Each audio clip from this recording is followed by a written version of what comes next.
There are so many sources for abstract painting, but one of the best I've found is simply looking at reflections in windows. And one of the best places to find windows, of course, is in towns and cities.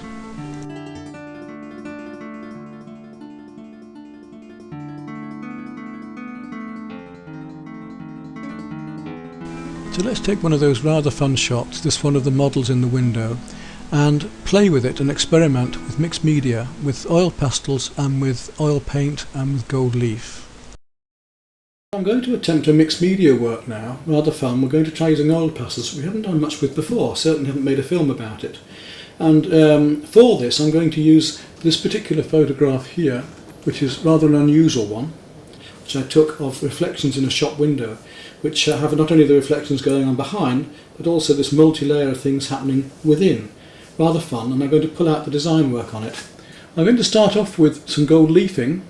I have metallic foil as well, but the gold leafing is all I'm going to need for this. And first of all, put a base coat of red on and lay the gold leafing over. First putting on the base coat and then the glue, and when the glue's tacky, we apply the gold leafing with a bristle brush, a badger hair brush, and then we can paint over it with oil-based paints. I'm going to experiment with these oil pastels over that as well, and various techniques and methods we can use with those. We've got the oil paints to work over those at the end if we want to as well. I'm working onto a black prime canvas which I've used watercolour pencil onto to make my design first of all. So we'll start off with the gold leafing then, apply the red base coat, let that dry, and then we can put the glue on and put those areas in. I'm going to use the gold leafing in these areas that shine already, where there already is gold reflections, and on the bodies and figures and dresses and some of the decoration. Okay, so firstly I'm going to put some of this red base coat on, which will come through in your gold leafing that crackles slightly. So I'm going to want gold leafing here. As I'm going to be working pastels all over it, I don't have to worry too much about little bits being left. So very simply just painting in some of these shapes to get the base coat for the gold. I want to make more of this decoration and design and enhance that in this painting. Let that dry. The undercoat is now dried. We could put a bit more on, but I'm not worried about it. So it's now time to put some of the special glue on. A bit like PVA glue in that it looks white at first. We just put it on where we want the gold to go, which will mean it'll brush off anywhere else. Not too worried, because we're going to work over a lot of this with oil paints and the oil pastels anyway. So just a nice even layer wherever we want the gold to stick later. The gold won't stick anywhere else but where the glue is. So, and it will go clear as it dries. That's how we know it's dry. It'll just be a tacky clear film. Washes out with water, which is also another good thing. Right, there we go. It's as quick and simple as that. Let that dry off. Well, this glue's virtually dry enough now, so we should be able to use a stiff brush. Should be a badger hair brush really, but this one will do it. And some gold leafing, and just take my sheet of gold leaf and literally just drop it onto the area that I want to have gold leafing on and brush it on. And wherever the glue is, it should stick. So we can just brush some of the loose gold leafing up there. It all gets used up in the end.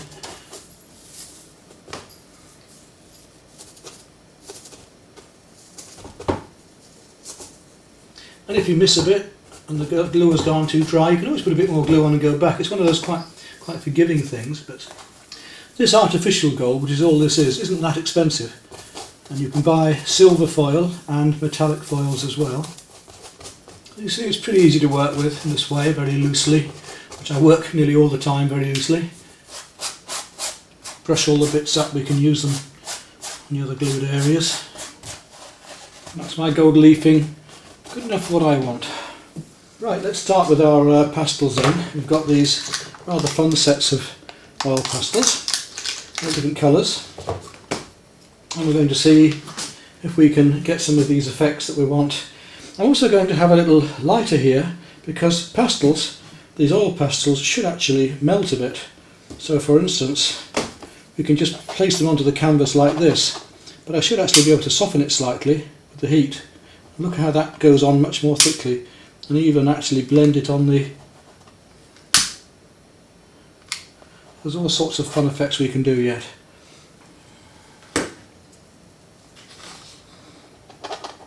I'm going to work very rapidly, very loosely at first, just to get some of the stuff covered and see what we can do, because this is quite an experimental piece for me as well. Let's see if it goes over. Yes, it will just go over the gold leaf as well, look, so that's rather fun. The gold leaf and then glue through it. I always take the paper off my pastels, but these are brand new sets of oil pastels I've had hanging around for years, and I don't use oil pastels very much, to be honest. I do prefer the soft pastels, but this is going to be rather fun, so let's see how it goes. I may have to take some of the paper off because I'm going to use it so rapidly doing this much work. And I've got to try and remember where these patterns are and things as well, without losing them too much with the drawing going over them. Let's see what happens when we start to mix them. Got a lighter cream going right through there. You can go any direction you like with these. I mean, it's an opaque paint anyway, although they are slightly translucent in the way that they go over each other, so it is quite fun. Oh yes, we can have some lovely effects with these, can't we, look? And we can mix them, obviously, we can mix them on the canvas, which is another lovely thing as well. And I say I do want to play with the patterns in this. This is part of what this is about. I really do want to play and exaggerate these patterns that are, even if loosely, so lovely in this design.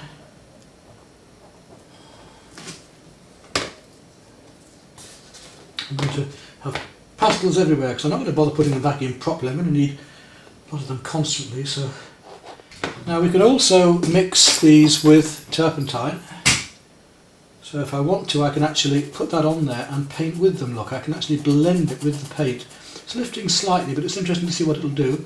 Let's just see what happens as we use this turpentine on my brush, going across this, and then go back in with the pastel afterwards. And look, we can actually paint it very fluidly, almost like a watercolour now, working it in. And it's getting it into the pores far more of the canvas. That's an interesting point. So we can have all these various textures of canvas showing through, or not, as we wish, depending on... Now I suspect once that dries down a bit, I'll be able to put an even thicker layer on there. We need a stronger yellow up here. Let's look at these lovely effects we can get. That comes down through into the gold. And down here as well. Go one thing over another. I'm going to be too careful because we can work both ways, as I was saying with this. There's various tints of colours going on. So lovely blue. You can work cross-hatching over it. Get these reflections as we're starting to build up.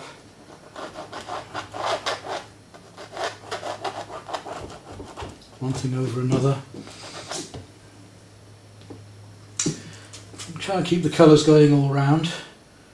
She's got a nice... Oh, look how thick this blue is on here. Yes, it's a lovely...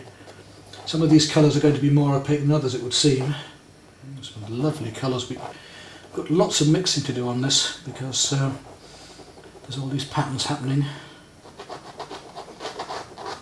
I want that to blend in more, so I'm going to use my terps there and brush that in a bit better, and then go across it again with the, and down her face as well, because that makes that slightly transparent. I can still see some of the drawing just through there. I'm going to want to work onto that face fairly carefully later, so I'll just give myself a coating of that colour there all the way down.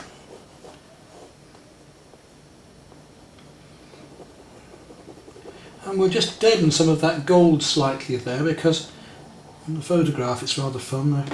It does deaden down there a bit. So we can use the pastels over it. It's purely experimental, but great fun. Even some white coming in there. Let's see what we can do with that. Gold can shine through the opaqueness of the pastel as well. It's rather fun letting that in. And again, it's like a jigsaw pattern again. We're painting the right colours in the right places, in the right shapes, and hopefully at the end of it all we will have what we're after. To mix these colours, so down here there's a strange sort of mixture of pinks and blues and yellows going on right through it. Again, there's all these patterns that I've got to remember, which I've got to go back onto later. I'm going to put this pink on and then come back and blend it and then add more colours over the top. We can scratch through this stuff, we can work into it, we can do all sorts of wonderful things. It's really a pattern and design we're thinking of doing here. It's not a figurative piece, it is abstracting, although it's using figurative images. And anyway, there's a lot of abstraction in any figurative painting, whatever. There has to be, for the design sense and all these different dimensions and planes in the picture as well, from all these reflections, which is another reason I chose it. So we can blend and we can smudge and we can smooth, and see how now it's getting very fluid, and I can actually start to get in with my finger there and blend it into the surface of this canvas. I can do that either way, by using the terps as I have here and then blend it afterwards, look. So I've got the brush marks and that's the fluidity of it, and I can work over the top of things and blend them in. Semi-transparent look to it this way. We can let the dark shine through, or we can work with the canvas shine through, we can work right into it, blending and rubbing, building it up and building it up, these lovely opaque layers.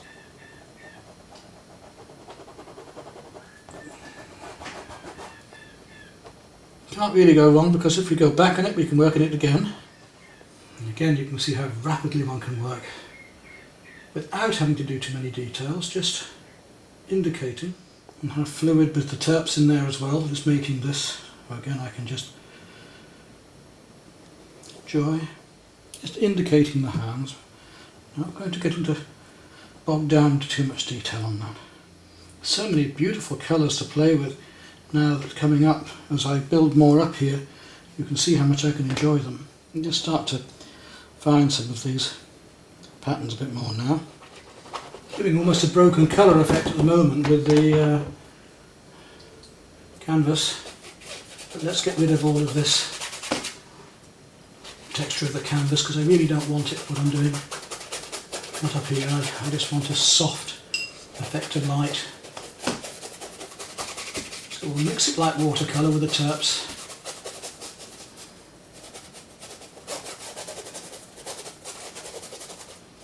Get some quite nice brush strokes going. I'll come back in with my fingers into that later and model it in as I put more paint into it.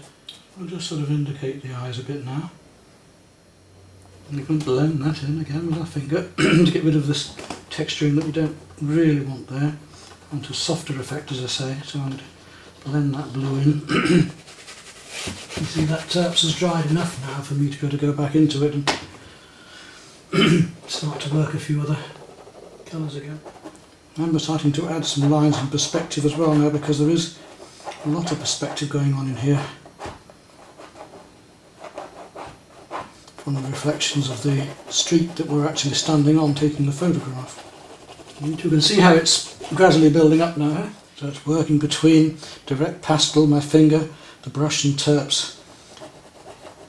The same up here. I think I want a bit more of this colour really globulating. It's actually painted on. You can see I've built it up there. It's like oil paint. Big strokes there. It's softer, so I'm able to really plaster and lather it on. It shows it's worth experimenting. I mean, these are things I haven't done before, I haven't seen them done before, so as I experimented years ago with the acrylic inks and using acrylic inks and pastel over the top, and not many people have done that before, but of course it's a fairly well-known thing now. The gold leaf is resisting it just a little bit, so this way of lathering it on with the flame to get it hot enough is quite a good idea. Look where our warms and cools are. Windows reflecting in the background here. So a very decorative piece, deliberately using the decorative images that were within this and expanding on them. Could easily use a whole set of oil pastels on this job, I reckon, without worrying too much. We're just starting to get the feeling of this being more than one dimension. There are just so many colours in this, it's actually very difficult to, because you're making the eye actually look at different planes in the actual photograph, so I'm having to work quite hard to see where patterns and colours are. And you can glaze these colours one over another, as you can see. I could use my ordinary oil paint to do this, but I'm just enjoying these techniques for the moment. Don't always work along things, work across them as well, especially when you're drawing arms or figures. Work across the bodies and work darker and darker and stronger and stronger. So I'm twisting it and working it right into the surface of this in a heavy layered way, almost like brushing oil paint on now. And there's places we only want the gold just sort of gleaming through. We don't really even want it showing too much. It definitely needs the flame to cover the gold leaf bits here. It won't go over otherwise. Now this is going into our film of painting in town and country, because obviously it's a towny one. I'm just starting to play with these patterns a bit more now that are around the background of this, as you can see. Still got too much of the black canvas. We do want some darks back here, but I don't want that texture showing as much as it is. So I'm going to get in there with the terps and come back in a moment with pastel over it. The main thing is to show you the versatility and where you can work so lovely and loosely. There we've got a nice foundation to our painting. What we're going to do now is just work it up. I've really got to start looking at some of these light blues and so on now. I'm starting to get this ghostly feeling that I was after. So I've really built this impasto up quite heavily now, as you can see there. On the gold I'm going to actually accentuate some of these highlights by melting on some white. So I'm mainly working on our darker colours now, but we'll do a few highlights at the end. It's these last light highlights and things that can actually help make the painting at the end of all this. These little bits of warm and cool that can bring it to life. And you see the difference in this impasto technique and the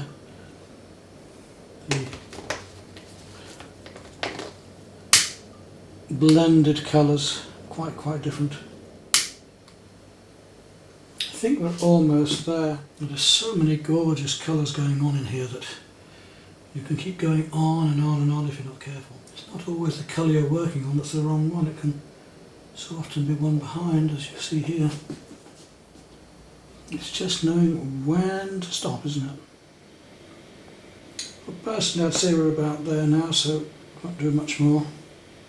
Just tidy a few loose ends. It's quite a fun piece, as you can see.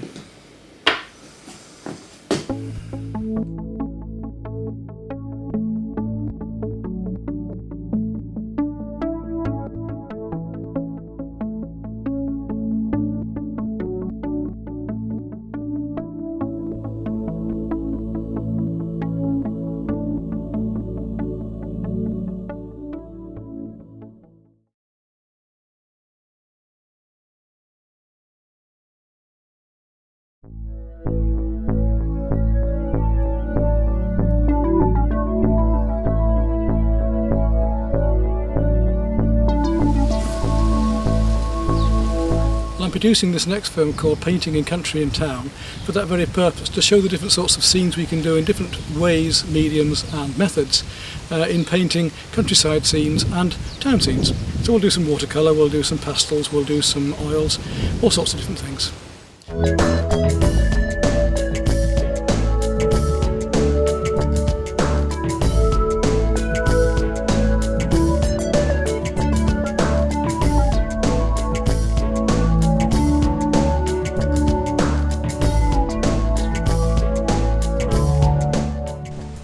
For this painting we're going to use a broken colour technique, plus using the opposites in the colour circles to get even brighter colours and tones. If we use red next to yellow we get a brighter colour, and so on. Don't confuse tones with colour intensity. Greys can be quite different. For instance, this yellow here looks very bright, but when a grey it doesn't look so bright. Here's the way I carry my oil paints: my box of oils, then my brushes, and then my painting and palette knives. Two very different things. The painting knives are the one with the raised handle, so you don't get your fingers onto the canvas or into the paint. I like to use long-handled nylon brushes, and I'll only need about 4 or 5 for this job. I'll also have a couple of artificial sables and a rigger, a very thin brush for painting the fine lines and twigs at the end. Here you've seen the colours I keep in for my palette of paints, which I can do almost anything with. You can always go back in the DVD and pause it there. Your palette can just be a cheap bit of plastic, as mine are, 2 bits, one to mix on and one to keep, or a really professional one like this. It's up to you. Oil paints will keep quite a while like this. They might dry skin on the surface, but do you realise that you can actually freeze oil paints on your palette, then thaw them out and reuse them as you wish? It's nice and easy for me here because I can set my easel up in the garden, only just away from the studio. You can see I've pegged the easel down because it's a very windy day, and put some guy ropes out. One of the first things I do is to take a photograph of the scene, so that if I have to work on it later again or the weather gets bad, I can go back to the photograph. Here are the brushes I'm going to use. I'm only going to need about 4, a large 1 inch and then some smaller ones, a 1/4 inch, and a couple of fine round brushes to do the fine twigs and the leaves and petals at the end. This time I'm working directly onto a white canvas. In the rest of the film you'll see me working onto some coloured or dark grounds, which is quite useful as well. So I want to get rid of this white canvas as quickly as possible. I'm holding my hands up to make a frame to see just what composition I'm going to have in that shape of canvas. Then I thin down some ultramarine oil paint with some turpentine, and rapidly with the tip of my brush paint in the design. Very roughly. I can move it around, I can wipe it off like that if I want to, I can make it stronger, and as soon as I've got the basic composition, I don't have to be in great detail, I can go straight into the painting. The idea is to work very quickly and very rapidly with this technique, because as you can see here the light changes constantly, and you need to be able to paint the whole painting within about 2 to 3 hours. In fact, this one took me about 4, longer than normal. Start blocking in the large areas as quickly as possible. I usually start with the horizon and sky because that's usually a mid-tone, and once the sky is done then I can work down through the rest of the mid-tones. Here I've started with cerulean and white and a little touch of lemon yellow.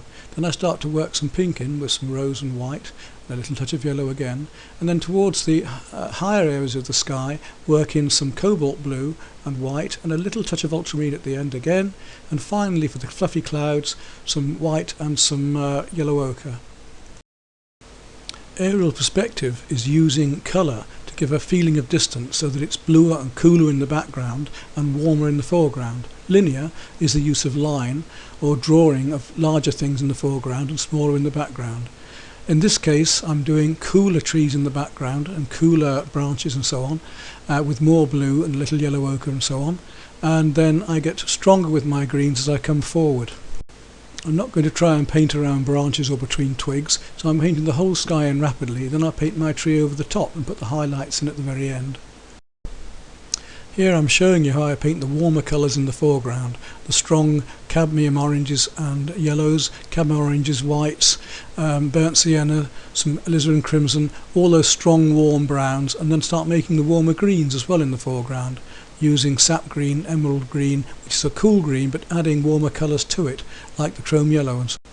Painting like this is a great way to paint because you can really see far more colour when you're working from life than you can from photographs, which are more limited.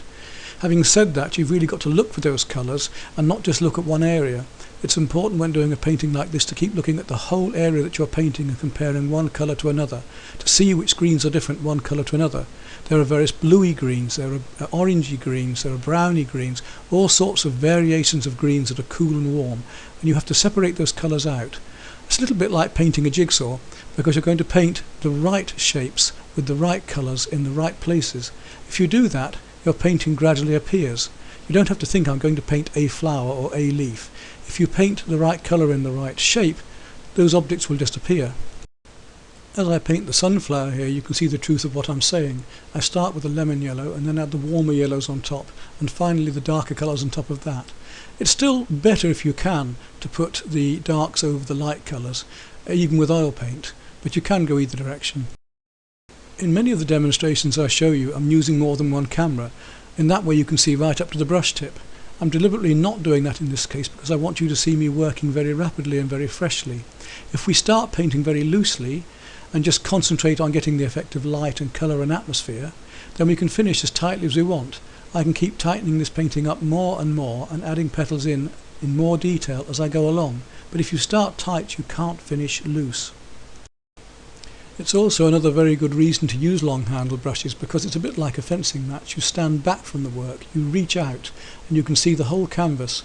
You see, I keep stepping back, getting my paint, comparing colours and then putting it on. Keep stepping back, taking a look, making sure they're correct, and gradually filling up all of those white spaces, one colour correct to another, one colour compared to another.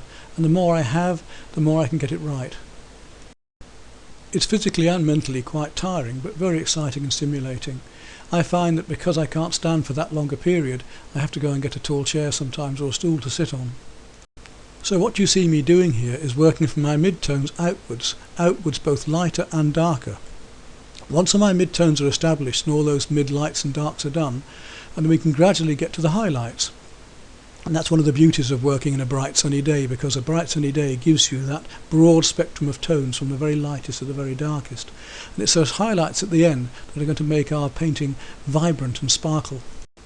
As the painting progresses, you see me making my greens stronger and warmer, brighter, so they almost stand out as in 3 dimensions, as if we're wearing 3D glasses. The colours are very abstract in that way. It's very important that we can get these highlights of sunlight to stand out and look 3-dimensional. We do that by the 3 techniques of using warm against cool, light against dark, and colour intensity against the opposites in the colour circle. If you look at the 3 main areas of flowers here, you'll see the examples of that in those. The large hollyhock, the red hollyhock, has cool purples and alizarin crimson amongst the rose red and cadmium red, the cools against the warms, the lights against the dark. The sunflower has purple and deep blue next to the yellows, the purple being opposite to the yellow in the colour circle. Even the pink flowers have light purple amongst them and greens, again to give the soft cool shadows. As I near the end of the painting, I'm able to go darker around the edges of some leaves and separate the shapes of the leaf out and actually put highlights and veins into those leaves. I'm also able to go to the stalks of the plants and all the little twigs and branches and use my thin brushes to paint in those delicate textures and highlights of sunlight across those. If we were using watercolour, unless we painted gouache or an opaque paint over the top, we would have had to have masked those light areas out first, and then at the very end of the painting taken the masking fluid away and delicately tinted in those light areas so that they didn't stand out like a white sore thumb. At this stage I've been painting for about 2.5 hours, and the sun is setting and the light's getting darker. You need really to be painting in the same light all of the time, which is another reason to have the photograph, just in case the weather gets bad. The forecast was good for the next day, so I managed to pack up now and return to the same place the next morning, leaving the easel out overnight. Another good reason to set up my artist's garden, where I can just leave my stuff out if I wish to. Well, here we are next morning, but one problem I could have is that of course the shadows will have changed, so I did in fact quickly change many of the shadows on my rose arbour, for instance, on that timber and on some of the flowers. But with the sunlight now shining brightly, I was able to hit those contrasts and go for those salient points and highlights very quickly and very strongly. Well, I hope I've shown you here how to paint a very complicated painting in a reasonably short space of time without doing masses and masses of drawing, without getting bored with it, without getting too bogged down and tied up with detail, just to very loosely enjoy painting colour and painting light in this method of mine of painting like a jigsaw. We're using oil paint for the sheer joy of it. We're painting impasto, painting very, very heavily, almost moulding the petals up with the brush.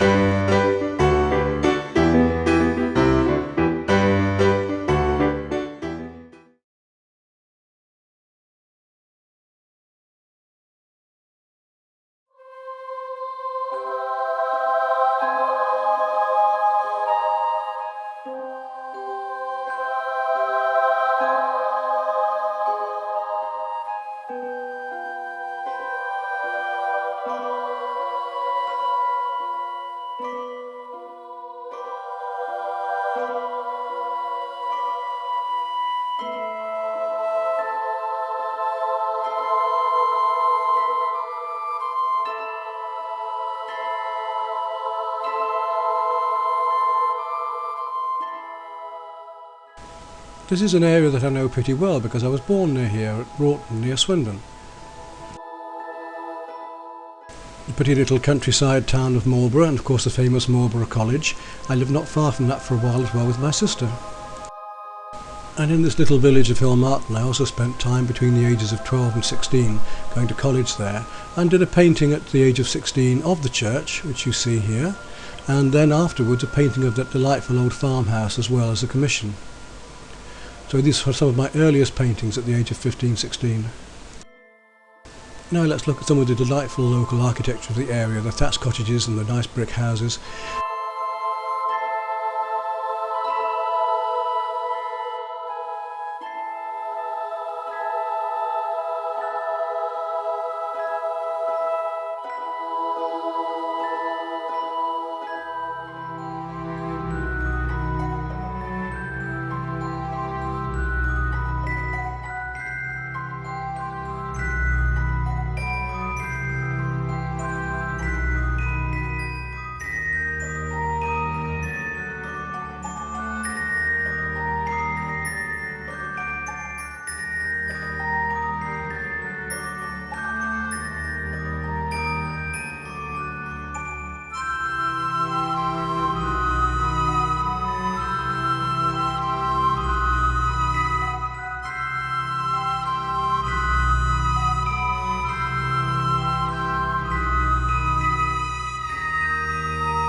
Early autumn and an early October morning, and I decided to go and do a quick pastel study looking over the Vale of Devizes. Beautiful scene, as you can see, with the mist just disappearing as the sun comes up. And I had my Ongres pad with a special Ongres paper, nice and easy to use, and my set of Unison pastels. And it was only going to take me about 30 minutes to do this scene, I hoped. The method I was going to use was a simple old English method of blocking and blending, where we put the colours on, blend them in with the fingers, block in the areas, blend again, and then do the final coats over the final surfaces, starting with my horizon as the mid-tones, and gradually working up into the sky, finishing the sky, working down into the middle distance, and then through to the warmer colours in the foreground, and finally finishing with all the highlights of darks and lights. As simple as that, a very rapid technique and great fun to use.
My flow? Yeah, I know. Oh, he's up nice as well. Out your mouth. Oh, look at this. Nice fish.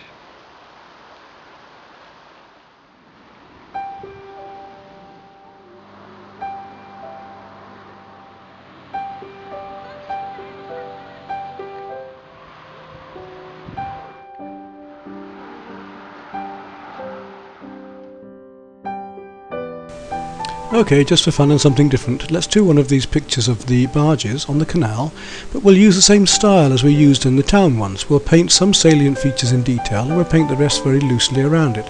Let's see if you can enjoy that with me.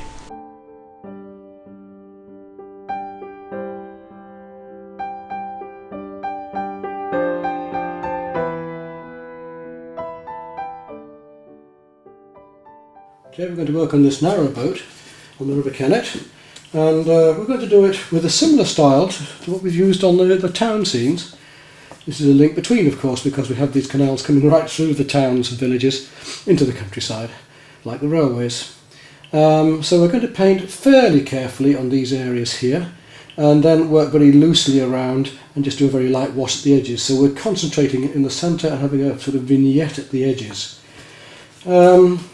I want to enjoy this painting, so you know I like painting fairly loosely, so I'll do the hard work first in this case and then work loose as I go along. Now, do we need to do any masking fluid anywhere? Well, we could do. There are some textural areas here that would work really well with some masking fluid. And there's also some very fine lines of beading and so on around here. This is my little chisel shaped clay shaper for putting the masking fluid on. I need a line of it along here, this area.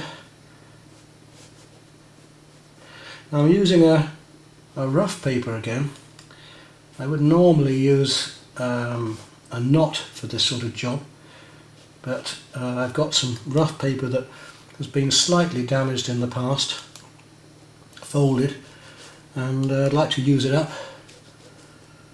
And it's expensive stuff, so it seems a good idea to use it on this painting. Any of the lighter areas we're going to now, these highlights, just pick out with some masking fluid before we even start the painting. And here on the netting at the front, it'd be nice to put some highlighting in on that as well. That's got to be railed, so I'll put that in now, and we can tint that in with a clean red later, possibly a bright red. And there we are, that's about all we're going to need for the masking fluid on there.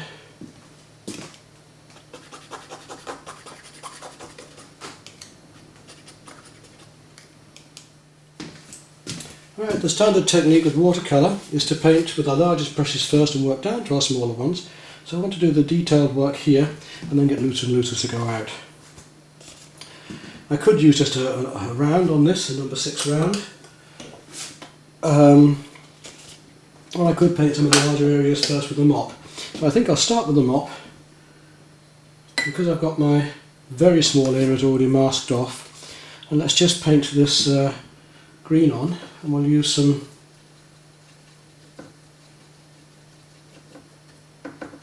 cobalt green for that at first, and just go right over the whole thing there. It's a nice green, this one, and even some of it coming down into there, but we'll go across that with a warmer green later. Right, that's established our base colour. While it's still damp now, we need to get in the other greens into it. So I'm going to take a little bit of purple now and just add that to get some of the shadow going.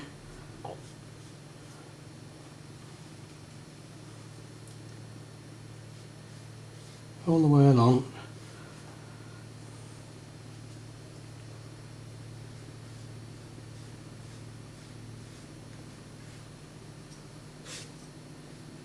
There we go. And that purple's happening in the window here a bit too. Just to give the effect of reflections going on in the windows. Iridium, and we'll just look at where viridian, a little touch of sap green maybe. I'm just touching some slightly stronger greens where the grasses start to reflect on. Maybe even a little touch of cobalt blue in places. And the cobalt blue will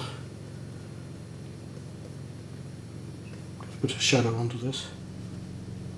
I'm trying to keep my brush out of the way for you, but it's not that easy to do. Okay, let those dry a bit. While some areas are still a bit wet, we'll just drop in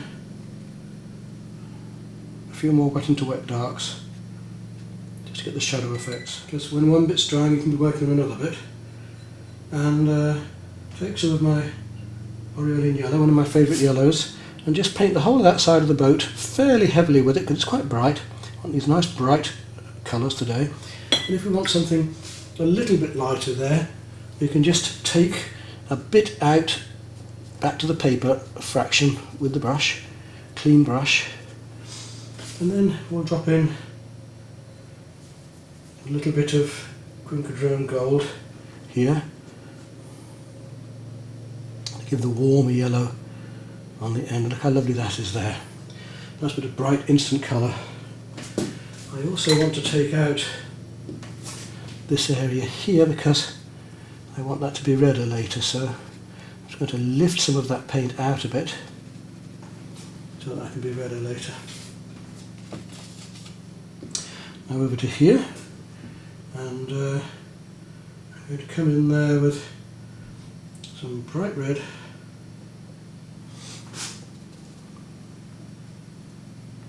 At first, oops.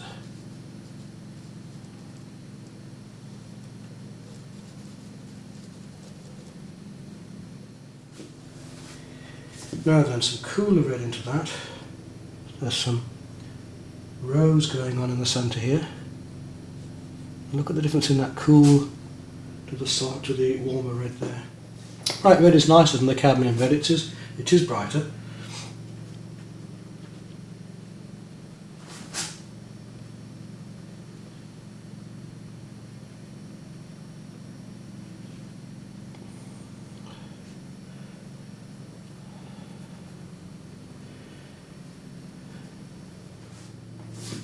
My Quincadrone gold quite thinly,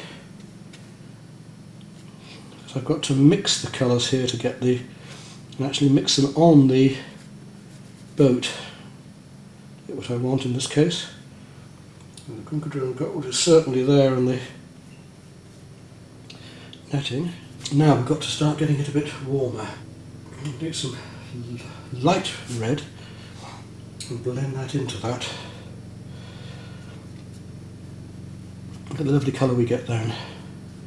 It's not colours you might think of using, but keep them on our palette, all these different cools and warms.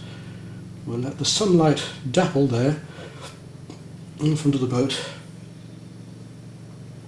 Quite warm there. Nice bright colours.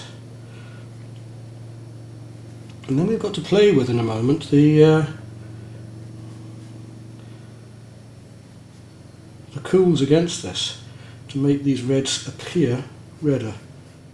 My cooler tones, let those just spread over here, the shadows. Just tickling the shadows in.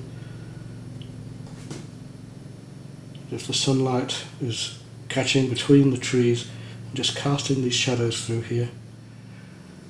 Right, so we're covering areas fairly rapidly, just to lock in our colours before we work over with glazes. Remember, the wash is the first colour, and a glaze is something that goes over another colour. A glaze is a thin wash over another already dry wash. Let's work up to the sky while we're waiting on this. What I'm going to do with the sky is I'm going to paint in water all over the sky first. Raw sienna, paint that in, all blobbily.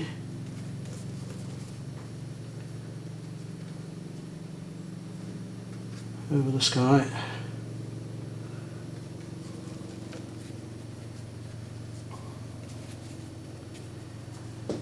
And then some of my blue greys, purpley greys, which I mixed earlier with the cerulean and a little bit of purple. And let those spread in the same sort of way, just filling the edges of clouds and going in between them. Just letting the wet into wet do the work. Just enjoying moving them around and using controlled accent. And remember, that's going to dry lighter than we've painted it, so let's not worry too much about it. Now we come on down to the distant hills there. Put a touch of green into that. Put a slightly mauvey green just coming down over the top of the hill there. Slightly damply going into, merging into the sky. And take a warm again. Go right through there with the raw sienna. A bit of sunlight coming into that, so we'll take some aureolin yellow. Start dropping that in. Some autumn colours just starting over here, which we'll enjoy. We've got a warmer yellow on already, now we're putting on a cooler yellow, down to these rushes especially here, which again we'll bring into the water in a moment, down low. See, I'm just using the brush to tickle those reflections in already. My cerulean now, my cerulean blue. Actually drop the cerulean blue into the yellow, which will give us a very similar colour. I'm going to take my raw sienna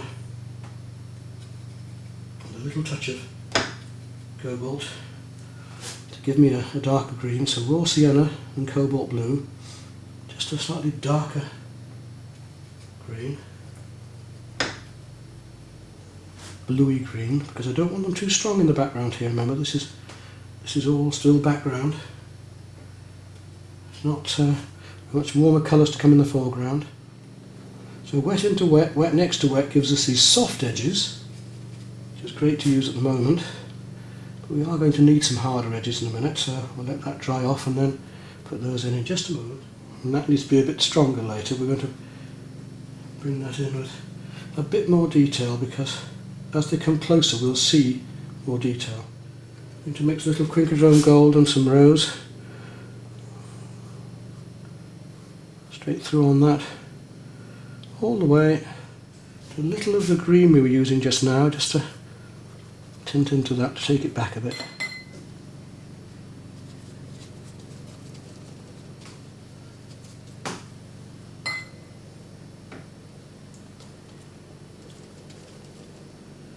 A little bit stronger, because I want some of these darks to stand out against the boat a bit later on. I'm going to paint a few of the darker colours in at the moment. Right, so it's all soft, hazy, out of focus. Now back we come to background greens. We've got to paint darker round lights in some of these areas here. Let's give a basic wash first of an aureolin yellow mix with a little touch of cobalt green. And now I've almost covered all of our white paper, so we're getting on with it now. These cool shadows, the greens in the background coming through the path here. Drop into the foreground around these leaves, start painting some of the shapes around the leaves now. I'll tighten up in more detail afterwards, but at the moment it's just a matter of establishing one colour over another. With a little indigo and some burnt sienna, give me quite a dark here.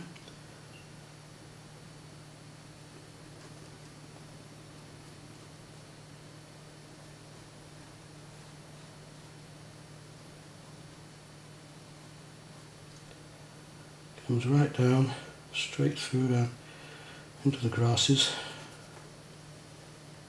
So indigo and burnt sienna to give us a nice dark. And we may have to go down to a smaller brush in a moment, because we're starting to get on to actual details. And if we're going to do that, then we will want to use smaller brushes. Some of these very dark colours we want down into here as well. really dark under here.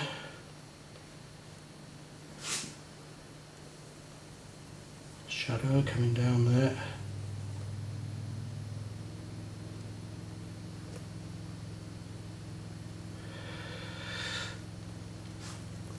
Here, coming across, purple shadows.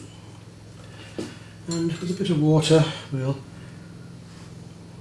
add in the shadow right through here, glaze it in other words, right through here and down. So graduated glaze here. We start off dark, just bring some of it down through here, same there, and then use clean water just to soften it in. Blend it down so we have a soft shadow there. This mottled effect, now we can just enhance it a bit with the purples. And it has some quite nice blues going on, so we'll bring those in now. We'll paint wet next to wet there just to get that effect, with the cobalt at first and then a little of the ultramarine to really give it some strength, make it bluer back there. This area here now is dry enough to look at doing a few with the ripples. So I'm going to come back to my over mop, make sure it's clean, and let's look at what colour we can get down to here. This sort of grey green we should have there. Let's see if we've got it here now. That looks reasonable. It'll give us quite a nice effect of. So we start there and ripple our way out, letting the little light areas shine in between.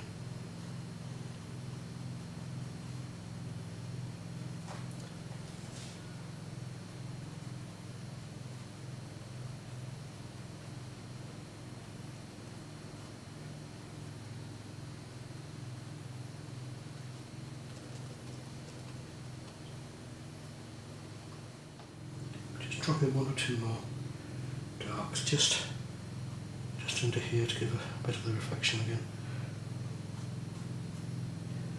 One or two ripples of the darker amongst that. Now we can plonk in some of these stronger greens. Now, for textural work like this, the hake can be very useful. This is a 1.5 inch Ron Ransom Pro Art hake, and if we dry them off they have rather a nice brittle edge, which if we take our green, make a nice dark green now with some sap and some Prussian, dry it off a bit, and we should be able to get quite a nice texture growing up into this. We can put in some nice texturing. This is also a very good brush for doing, you can imagine, leaves on trees, for close-up trees. Things like birch trees and things are great with this. Sponge is also very useful, but we're not going to use a sponge today. This sponge is very useful for textures, but this will give me the textures that I want for this anyway. Bring some of these up into here.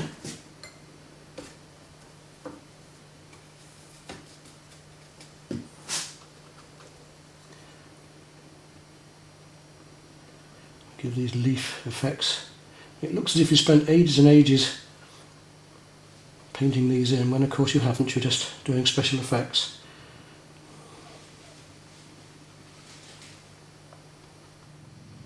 We can paint in the darks over the lights now, and we'll come back to the very lights towards the end of the painting.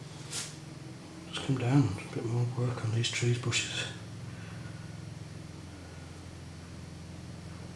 So I'm playing the cools against the warms, these bluer greens in the background, giving effective distance, and the stronger greens in the stronger colours in the foreground here. Quite strong coming down and through there into these yellows to make them stand out. Get that sunlight really working there.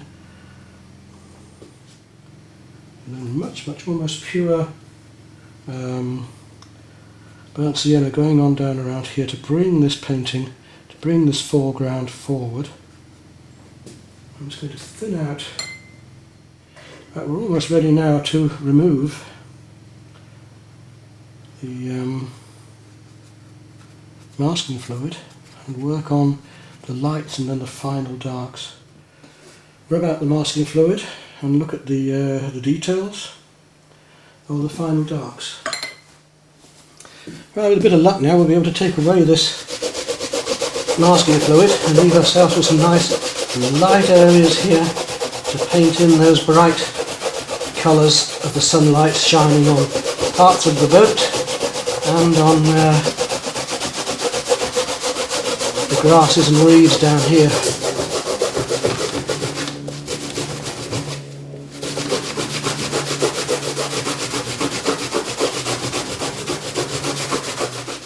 Take a small brush and just paint back in these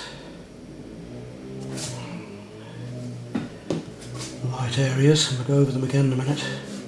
See, we'd have lost that altogether if we'd tried painting that over, unless we use something like acrylic or an opaque medium. We wouldn't be able to have done that. We come down to that. Again, we'll give that a coat of yellow. So very simply, almost instantly, we have that netting. And a little bit of quincadrone just around that. So we've got a bit of life coming into it now then. And we're working to these light yellows now.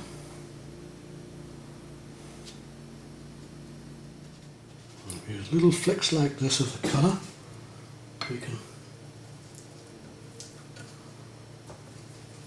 add those darks, textures, quite simply.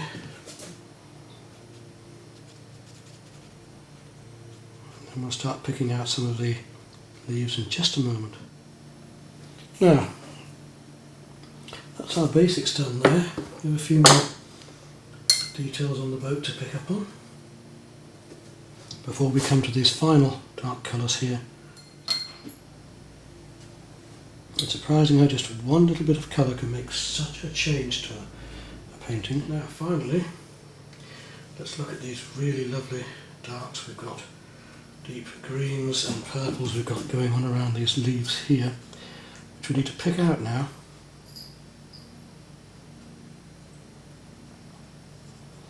We work some of these darks around the leaf shapes.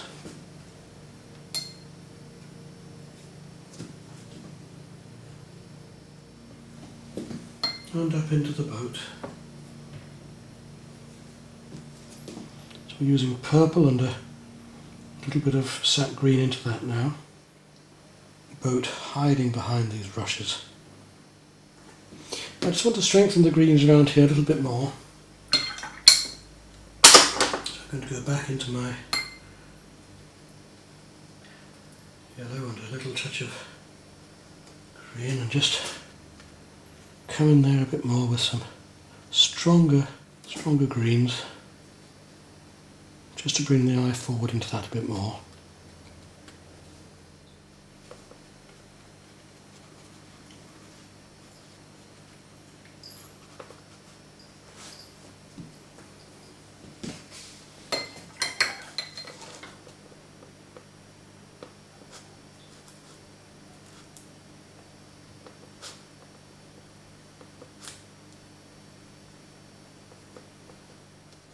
More dark just here and there on two of the windows, just a depth.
today we're going to do a mixed medium work, in this case the scene of the cyclist in York.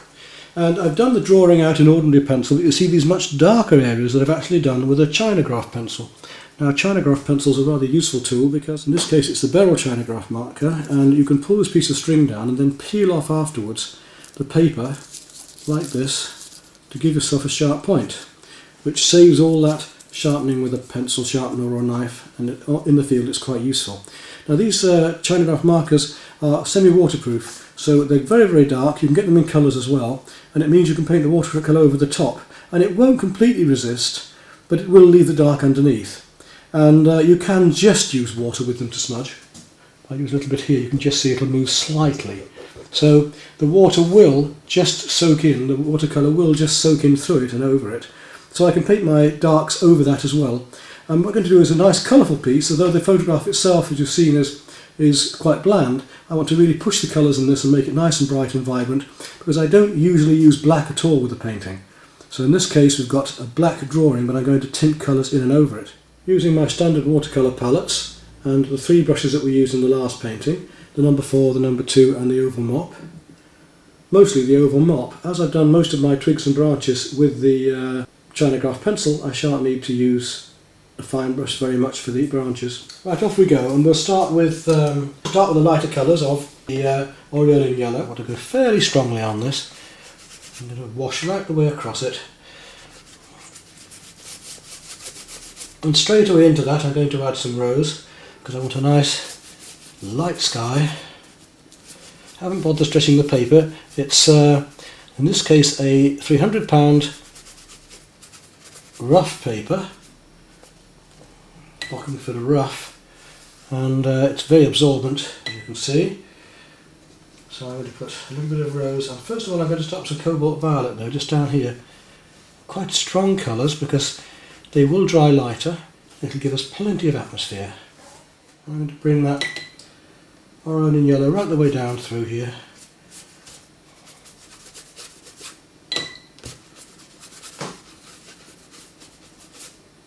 And most of our detail is done with the drawing, so it shouldn't take me all that long to do this painting. You see, it's a great fast way to work. You could use this outdoors even, which is why I talked about the Chinagraph pencil being easy to sharpen, because you only need a few basic tools. But the only thing with the Chinagraph pencil is that once it's on, you cannot rub it off. It stays on there. Some stronger yellows where they're meant to be. Warmer yellows will go down to the yellow ochre here. And because we're putting on warmer colours, the lighter colour will stand out more against it. So nice and softly in the background here. You see how quickly this painting develops. And the rose reflected from the sky. Take a little bit of cobalt now. Start to add some colour into these shadows on the pavement, which we're going to do quite loosely later on with a flat brush as well. And it's this control between wet into wet and letting it gradually dry to do stronger and stronger colours as well. Big brush. Start with the big brushes, finish with the small brushes. Standard rule of watercolour. Even up into the trees here, we'll get the feeling of some of these twigs and things with some of the blue. You see how rapid a way this is to work, a lovely way to work. We'll have this painting done in about 20 minutes I guess. Gradually building up from our lights to our darks. Keeping it nice and soft and wet into wet at the moment. And it's stronger to go along. Very quick, loose way of working. So many people come to me because they want to loosen up with their watercolour. They've got too tight, they're becoming too illustrative. This sort of way is a great way to learn to do that. We'll go with some of our quinquedrone gold, which is a lovely colour. And then we'll come to our burnt sienna. But I'd like it to be a little bit warmer than that, so I'm going to add a little bit of rose into that. Yeah, that's more colourful. And maybe a touch of purple too. Let's really enjoy these colours while we're at it for this background. Yes, that's more like it. Get these distant effects into the blues of these warmer colours behind. Just indicate the shapes. We can pull them out later At the moment we want just this soft hazy effect of atmosphere. Even the light areas behind the windows at the moment. As it dries we'll gradually go darker and darker. Watch out for those warm colours coming down into here as well in the shadows. It's not just being left up there, but a bit of perspective into these shadows as well. Let those shadows go softly back in to the wet into wet. Remember, this watercolour will dry lighter than when you put it on, so let's not worry too much about it being too dark at the moment. One of the reasons we're using a rough paper is because of the dry brushwork I want to do at the end.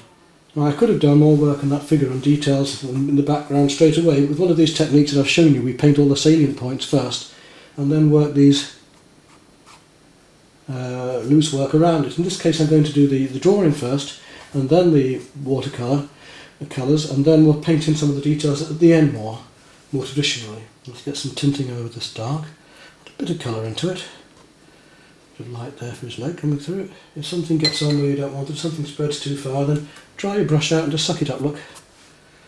Instantly gone. It's effective of a damp day, a wet day. Gradually building up our colours. You see these lovely effects we can get. It's almost dry there, so we've got to be careful because we don't want to work into dry areas yet. We want to keep things still fairly wet in the background. If we just indicate these shapes, the eye can be left to do the rest. Don't make people work, make people look at your paintings. Don't give them too much. Let them find things in your paintings that they can see. Sometimes they'll see things that you can't and enjoy them even more than you intended, which is great, isn't it? I'm using these Prussian blues and purples now to get my much darker shadows. Just look how dark we can go building up this picture. Just indicating windows, not painting all the details in. Don't need to do that. Using the tip of this oval mop to drag out my details a bit. So that's just about got our background sorted out, because here it should be much lighter. So let's see if we can just take some of that colour out of there by trying to suck the paint out with a brush like that, because I want to put my Letters Ice Cream over there. Some areas want a little bit more detail. So if we want something a bit lighter, this is the time we can do it. Take it out of his hat there, off his shoulder here. And we're about ready now to think about letting it dry off and painting a bit more detail in as we go along. A lovely colourful piece of painting, eh? Which you can do with watercolour. People forget that. They think, oh no, it's so pale and pasty watercolour. It doesn't have to be at all. Some people would almost leave that at that, but I want to do a bit more yet. I'm going to go down to my next brush down, my number 4 now. I'll take some alizarin crimson and we'll look at these stripes. Quite a dark crimson. Is it dry enough yet? Just. Still painting loosely, still painting wet into the wet to keep that background effect. Could be a little bit more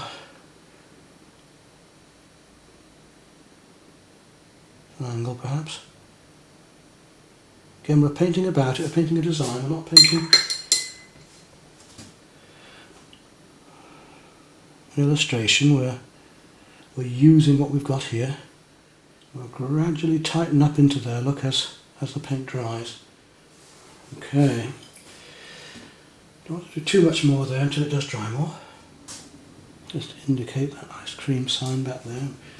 We'll touch up a little bit more later. But I'm going to come back a little bit and just look at these effects here of the face. Let's have a look if we can get some warmth into that. I'll put in some cobalt violet, and quite strong in fact. I want to really get some colour going in this painting. Notice that there's quite a bit of warm coming actually into the whole figure. Burnt sienna and brush in again and really work some darks into this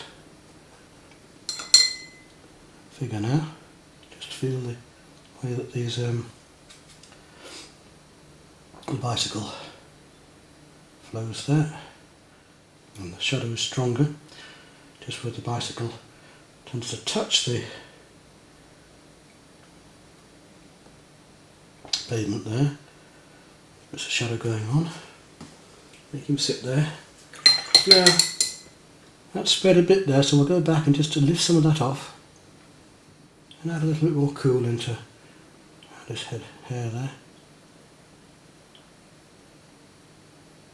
Just to get a bit more shadow on that side.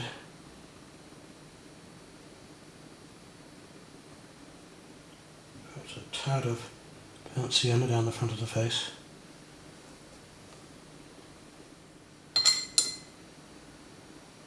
So messing about now with wet onto dry and just blending some colours back, just to give a bit more illusion of distance back there. Before I go on to my square brushes, I've only shown you the round ones up till now, but we will be using some square for this job, some flats. Just some of the points that we'll bring out will indicate that there's lettering in places like that. Just indications, and the mind can make the rest up. You see, as the paint dries now, I can start to just indicate some of these details, even before thinking about using a flat. Now I'm going to take a small flat now. Find one. This one should do the job. Nice little flat brush. It's a 1/4 inch. Might just do a job for this. Let's have a look. See if we can start to get in some of these shadows. They're much harder marks now because we're painting the wet onto the dry. So we're getting a harder edged, sharper shadow altogether. Some of these marks in the foreground here, the textures of the pavement going away.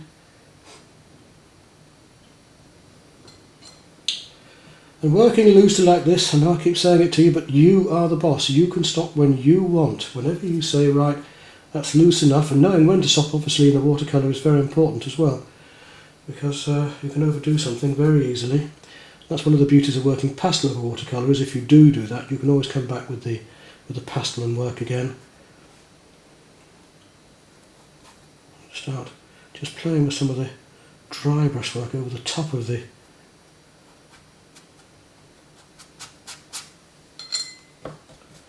paper a bit here, leading the eye in with some of this perspective now. Watch your different blues. We're playing with ultramarine here again now because I want to play against those purples and make a warmer blue there. And we know we're almost there, so we don't want to go too far. It's easy to overdo a picture. Let's not do that. So just putting in one or two of the darker bits that might just help to bring this out. And I think we're about there. I don't want to go much more with that because it's lovely and loose as it is, and we really don't want to tighten up so much that it starts to become an illustration. It's not what we're about here. Just a few more marks, just looking where the salient points are. A bit of movement.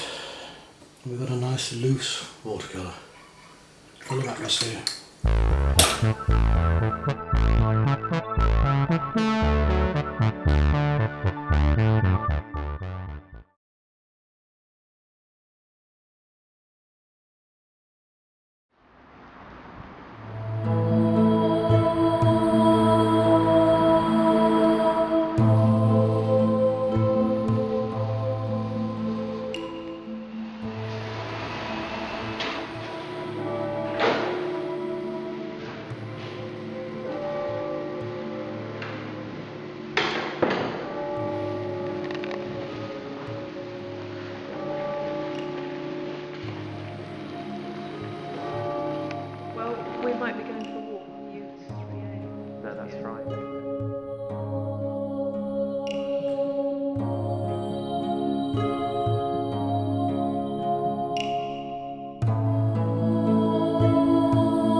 This view of the church is a very good example of one-point perspective, of single-point perspective.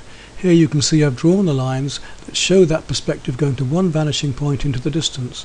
So when I create the drawing, I have to do exactly the same thing and take all of those points to that one vanishing point on the horizon line in the distance to form all the basis of my arches and angles going away from me. These are the four colours we're going to use, but please remember that everything about perspective and colour is in my film on Drawing Colour.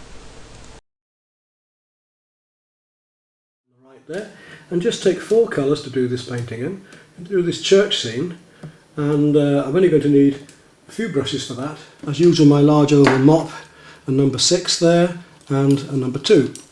But this limited palette we're going to use of Prussian blue, burnt sienna, raw sienna and ultramarine will give us all we need for this particular scene. And in fact, we can paint a lot of landscapes and all sorts with that, especially winter scenes. So it's a very useful palette. I've already discussed how the drawing was made for you, and how to use the perspective lines and vanishing points and so on. Right, we're using £140 knot paper this time. It's a little bit of texture for this job. And we're going to start with the very lightest areas, as always in watercolour. We're going to paint out some of these, just tint in some of these windows. But before I do any of that, I need to put a little masking fluid in some of the highlights of this picture. These areas where the light shines across the pews and some of the carvings here. So put a little bit of masking fluid into those light areas first, let that dry, then we're going to deal with these light areas of the windows, and then straight into wet in wet throughout, everything gradually tightening up more and more and more as I go along. As usual, my little pointed clay shaper in this case, not the chisel shaped one, some of my Pabio masking fluid, the one I favour, and we just put these very light areas of highlight around some of the edges here.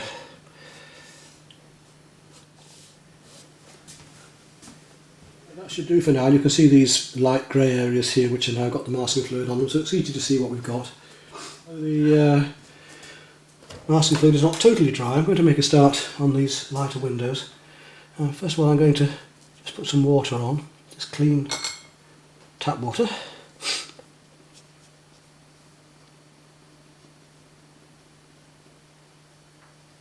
And then a very little tint of the ultramarine now, and then we'll put some colour into that. And it's the same over here, whole of this window, painting very loosely and gradually tightening up the whole of the background and stonework, we hope.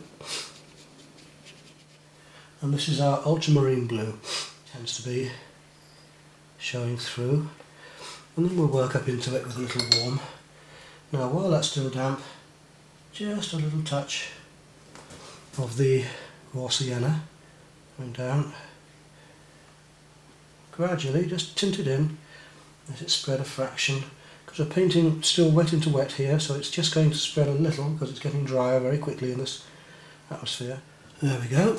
Now we come back over here, and I'm not going to be using any bright colours, so remember that the paint will dry a bit lighter than we put it on, so if I want a stronger colour I've got to make it a bit stronger now or go over it again later. I've got two choices. You get the impression of a load of detail and texture. I don't want to be painting tightly, we're not going to paint an illustration, we're painting about it, giving the mood and the atmosphere, and they will stand out more later. Now we'll go for our lighter warms.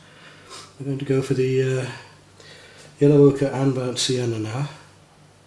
So we're going to go for the raw sienna, which is virtually the same as yellow ochre and burnt sienna. The raw sienna is more transparent than the yellow ochre, that's one of the reasons I prefer it. And this is the fun bit, this is the bit where you get down to grips with the colours and the light, we enjoy ourselves. So I'll give it a coat of water just to get the paper damp. I'm going to work into that, wet into wet. £140, you should get away without having to stretch the paper, but obviously if you want to stretch paper that's fine. I'm going to paint the darker colours over the light, so I haven't got to worry about the browns of the pews. But what we have got to do is very carefully manipulate the differences between the cools and the warms. So I've got to be careful where I put this raw sienna as compared to where blues are going to go. It's a lovely rapid way to work as always. You know how I like to be lovely and loose, and we have somewhere that needs to be lighter. We'll take the paint out, we can paint around it again later. Start to just indicate now some of the shadows. Lovely reflections going on the shiny surface down here. Do not worry about one thing going over another because you're going to paint from light to dark, so now we've got a lot of our cools worked out there now. Alright, now it's time to start to add some of the warmer browns. I'm going to mix a little bit of the burnt sienna now. Just start to add that where it's necessary, and some of these cooler ones and shadows. While it's still wet, we do need to do this while it's still wet into wet, and we won't want hard edges yet, not at this stage.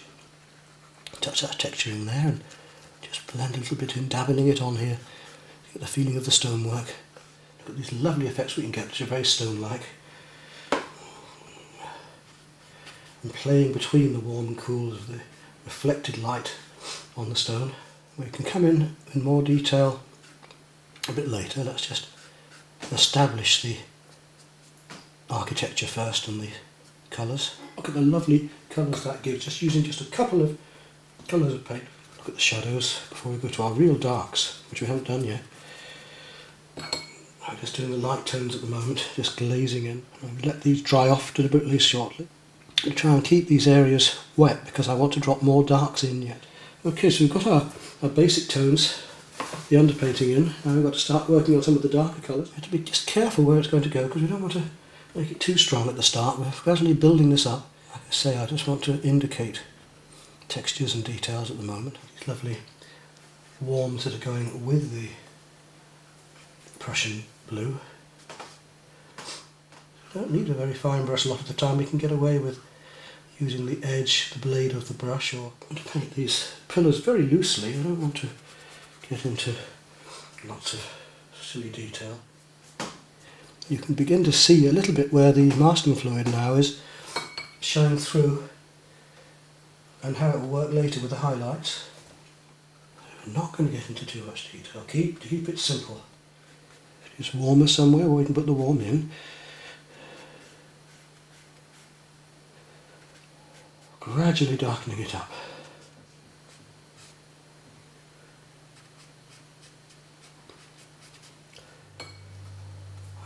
And darker until we get right down to light against dark, dark against light, and warm against cool.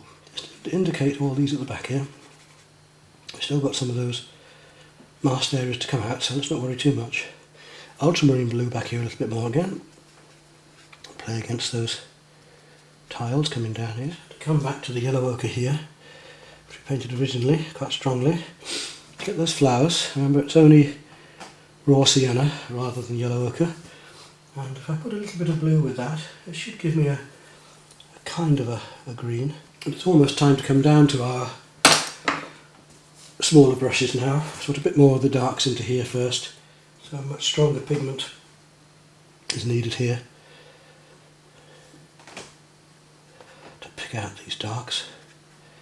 I'm really using quite strong paint now and putting in my very darks, just loosely tickling them in.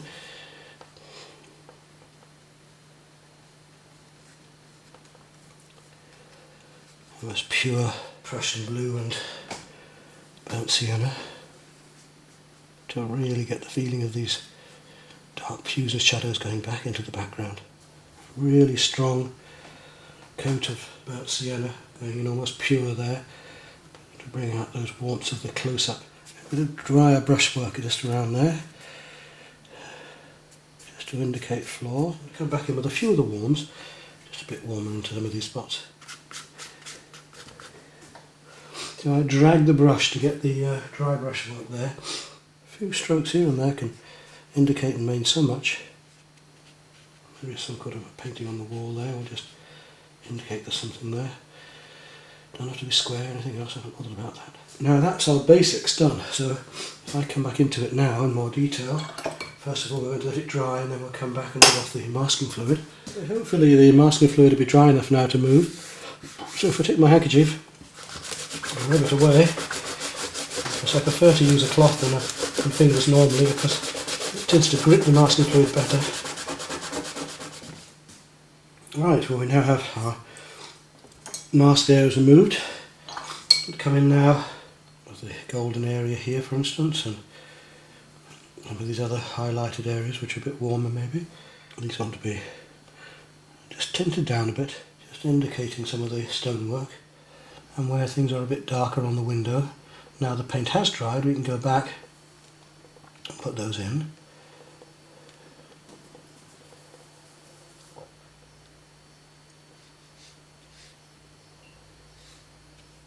You see, we just pull out now the tighter drawing amongst this looser stuff we did earlier. Just one or two salient points that are important, especially where the eye is led to. And it's those little things like that that are going to start to make the painting, finish off the painting now. And just tidy up some of these little bits of detail around here, give it a bit more three-dimension. Come back again to the ultramarine blue, because we've got some quite strong colours here that we still haven't really finished. Just indicating a few details just to finish off. These darker lines underneath. A bit more detail in places. Just indicating it all again, we're not into all the detail.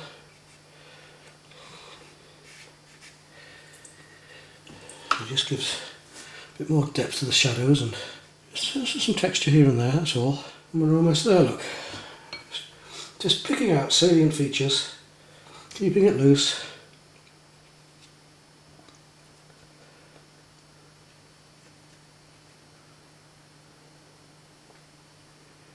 Impression of the church, that's all we're doing.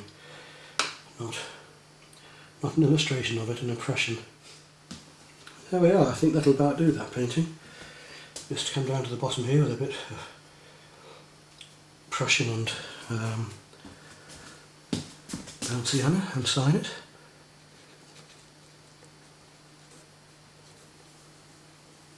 Nice and loosely as well. And a few little tickles here and there maybe, just to pick out a few more points that are salient. Yep, that'll do.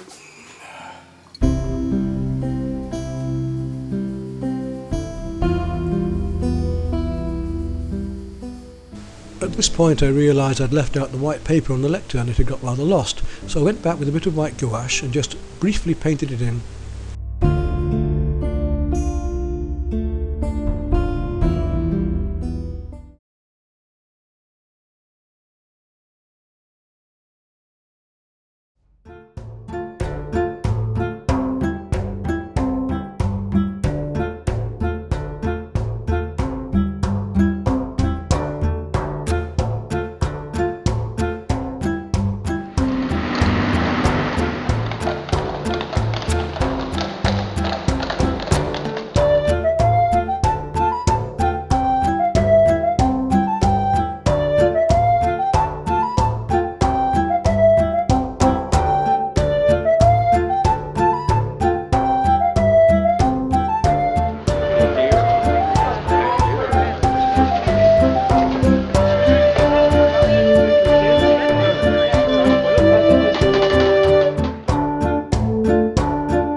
Let's do a final scene of the marketplace in Devizes. In this case we're going to use the unison pastels, the soft pastels and water. So water and soft pastel, which is a lovely way to work. I'll hopefully only need my oval mop, but I could use a smaller brush if I really need. So back to this, and all we do is, and we're able to put water onto the paper and pastel onto the water and blend it, or we're able to put pastel on and blend it straight away with the brush. Either way it's very fluid and a lovely way to work.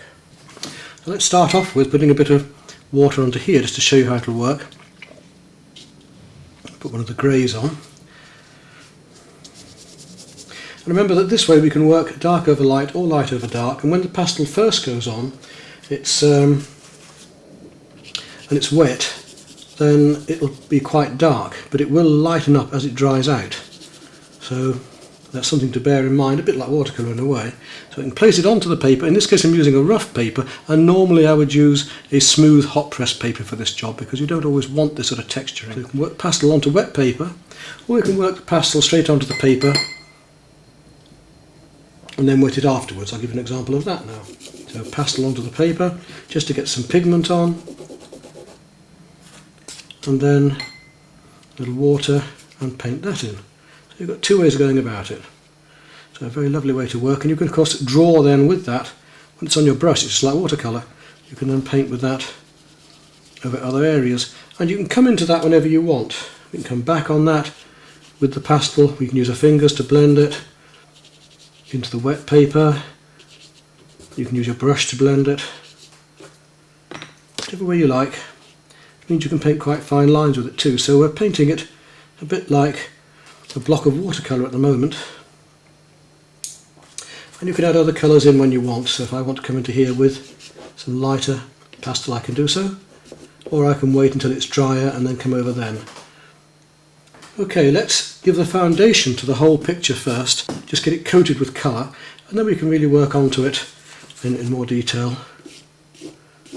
Start to look at some of these beams. We can work dark over light or light over dark as it goes on. One other thing with pastel is that once it's been soaked, once it's been painted with water, it is fixed. So that will not move very easily. Once it's on there, we can put pastel over it fairly easily, which is a good idea. I'm not going to worry too much about being careful because I can come back with my pastels and paints again later. Mix colours on the paper with the pastels together and the water to get these tones. So I just want to get rid of all this white paper at the moment.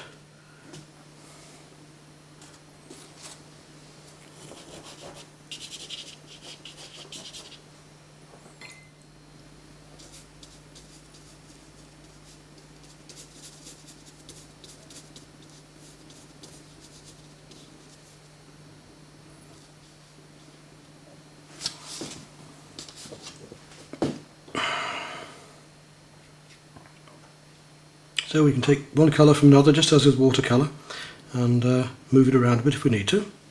And go over this later with more pastel and build it up and build it up. But it's a very fluid way to work, as in you can see it's a little bit transparent. You can just see my drawing underneath, which is helpful at the moment because I want to come back on that.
And just very loosely blocking in these areas at the moment.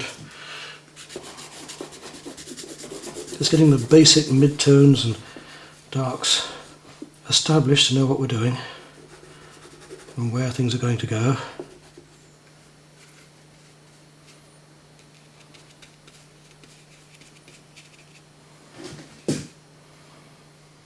It might look a bit of a mess at the moment, but hopefully once we complete a lot more of it, it won't be so bad. If it's not right, we can bring it out and we can actually use the light to paint over as well. So we're going to have great fun with this, you can see. feeling of these carrots here. Just the basic undertones.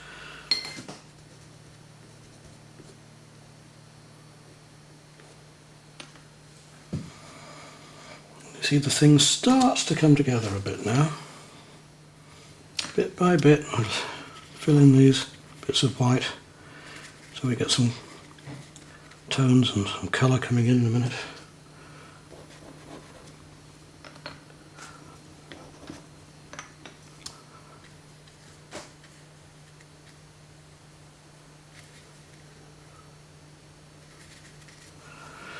That's right, we've got rid of nearly all the white paper now. We're ready to go ahead and work the pastels in more detail over the top.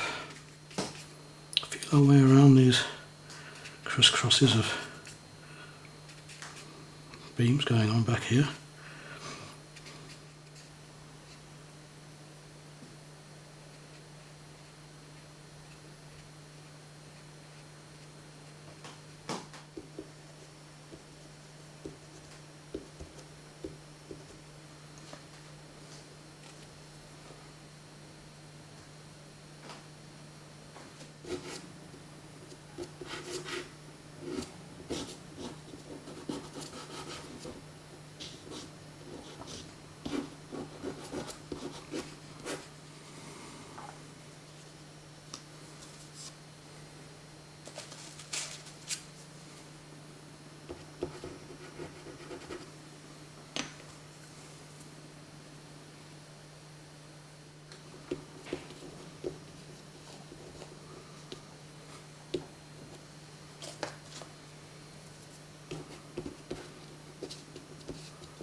We really have to look for the colours that are in each other here. For instance, the way I'm bringing this green now into the pink and reds, it is obviously the opposite in the colour circle, but it also will help to aid these shadows and pull the whole thing together, because these colours do exist throughout. So we can work with the water and just blending with the fingers. Go either way. Take paint from wherever we want to add it in. So if he needs a pair of glasses, we can oblige him.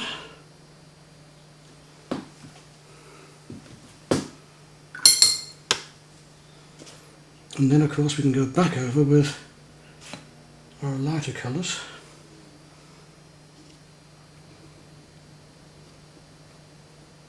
If we need to. So I better hang his glasses on something, you better give him some ears.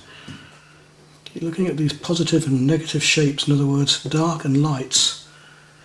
So we're playing off the lights and darks and the roughs and smooths and different shapes against each other. Some more windows down here, let's play with them a second.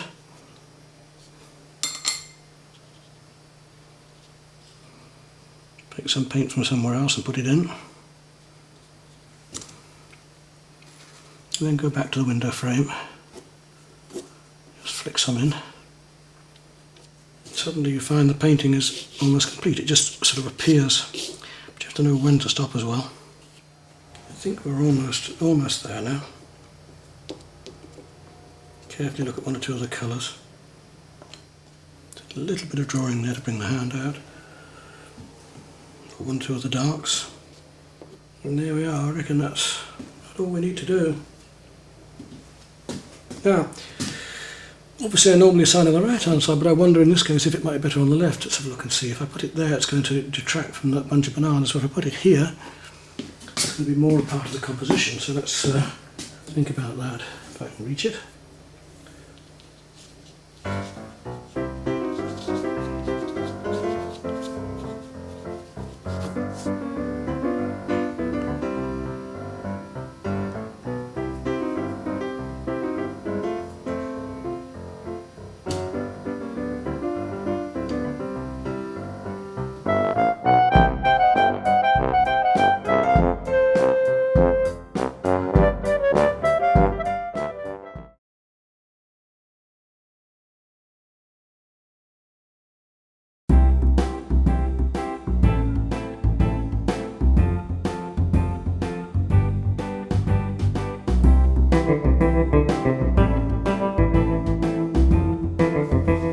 This time we're going to do one of the market scenes and we're going to use the acrylic inks.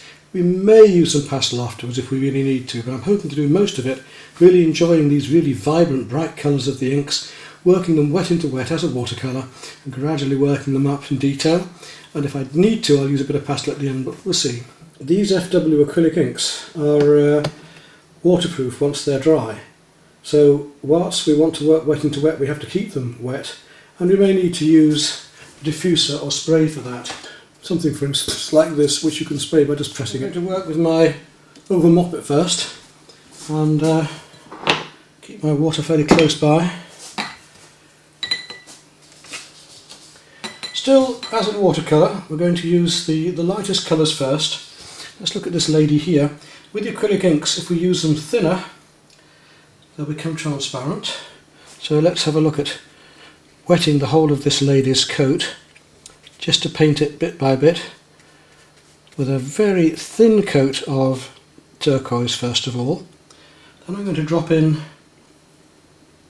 a little red into that very thinly. You see how strong the stuff is, it's very, very vibrant. Brush that right out using a rough paper, the £300 rough again for this one. Very often when I'm using acrylic inks and pastels I prefer actually to use a knot paper, which is neither here nor there, not here nor there, it's in the middle. But in this case we're going to be using the rough because I happen to have some left over and I want to use it up. So there we go. Wet into wet, paper's at a very slight angle, so I let the paint bleed out and spread. And let's get fairly abstract effects with this. So once that's dry, that'll be that. We won't have to do anything else with it. So we'll just let it dry a little bit at the moment, and then when it's on the way to being dry, we'll work in some more colour just at the right time. Be very careful about timing with watercolour. Just lift a little bit out of the back here. While it's still wet, we can do that. A couple of these bits want just lifting out a bit. Now, while she's drying off, I'd like to have a very thin coat of that red going down into the legs actually. So I'm going to just drag this paint down these inks down across the trousers as a base undercoat to drop in some purple in a moment for these trousers.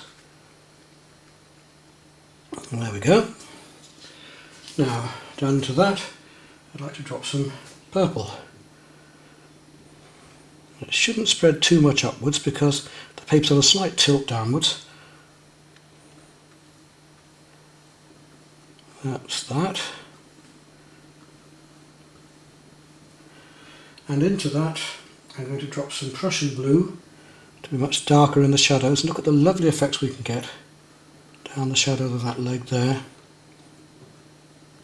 I might even use a little bit of black in this painting because I don't normally use black, but I really want to make the colours sing, and I think a little bit of black in this case would do just that. It will help to give a bit more advanced colour, to a bit of shadow under there as well, under that arm, while I've got the colour going. Now if you find it bleeds too much, then lift it out. Just lift it out like that around there. We're going to make a really colourful piece and enjoy painting very loosely and fairly abstractly to get the feeling of, to base it on the feeling of this market in devices. Couple of creases going on under there, and we've got her coat. I may decide just to give her shoulders a little more tone by just blending a bit more here like this. Right, acrylic inks, very, very strong colours then. Now let's look at this figure here. As quick as that. And that figure I want to put on first a thin coat of cerulean before dropping the much stronger colours in. Browny blue. Let that come down. Lovely colours that we can get really vibrant. So we're playing with the abstract effects of watercolour in a way, of wet into wet, but yet still using a much brighter, more vibrant, stronger colour of the inks. Then into the Prussian.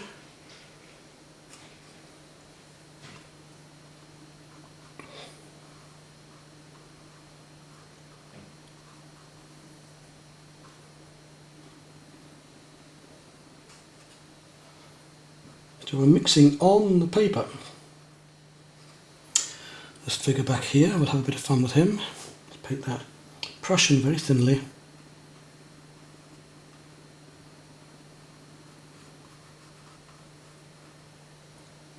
And then just drop a tad of dark green into the front here.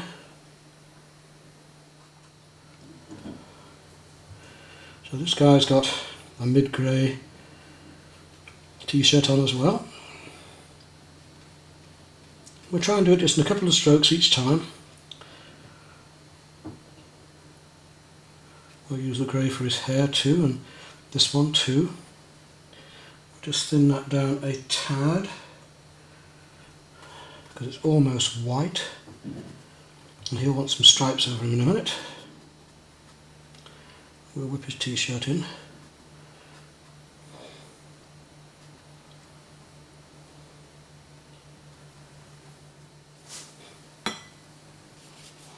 So we'll look at some of these areas of dark and lights going on, and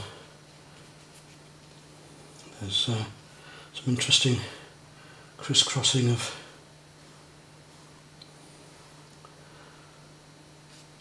supports and stanchions, beams and things here in the vaulting of the tent.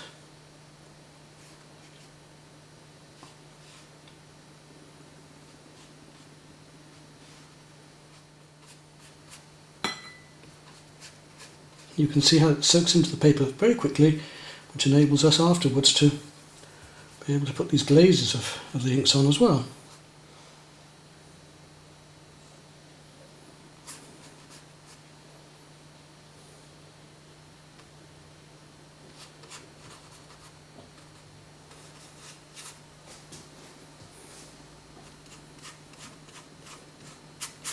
And with the rough paper we can do Plenty of dry brush work as well. If we paint the right colours and the right shapes in the right places, like a jigsaw, this thing should gradually appear.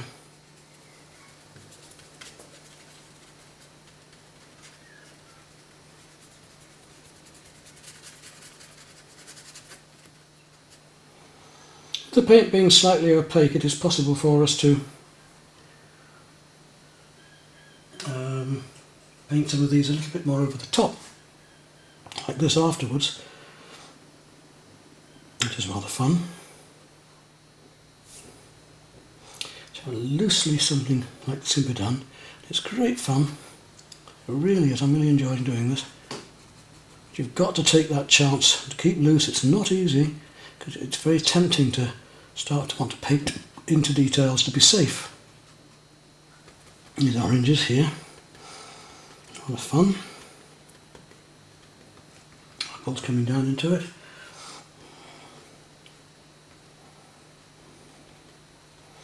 Now we're getting all the beautiful brightness of this marketplace without having to go into painting every apple and every plum and just by enjoying the colours and painting them approximately.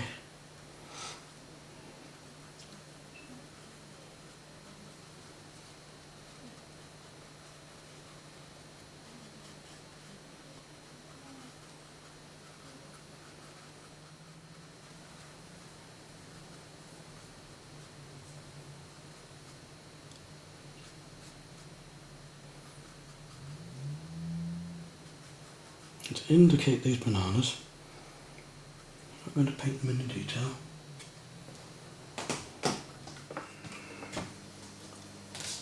So we're gradually building this up like a jigsaw, piece by piece. And we're still working light to dark as in watercolour as well, so if there are areas of white or lighter areas, we need to leave those behind.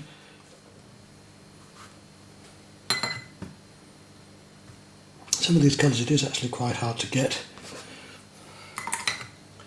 without having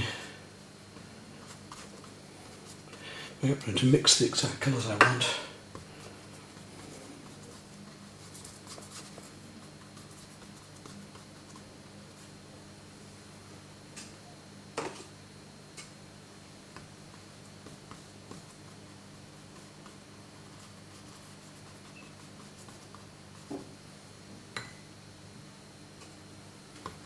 I'm having to work because these acrylic inks will dry, and they dry into your palette, that's it. So you need to use them up while you can.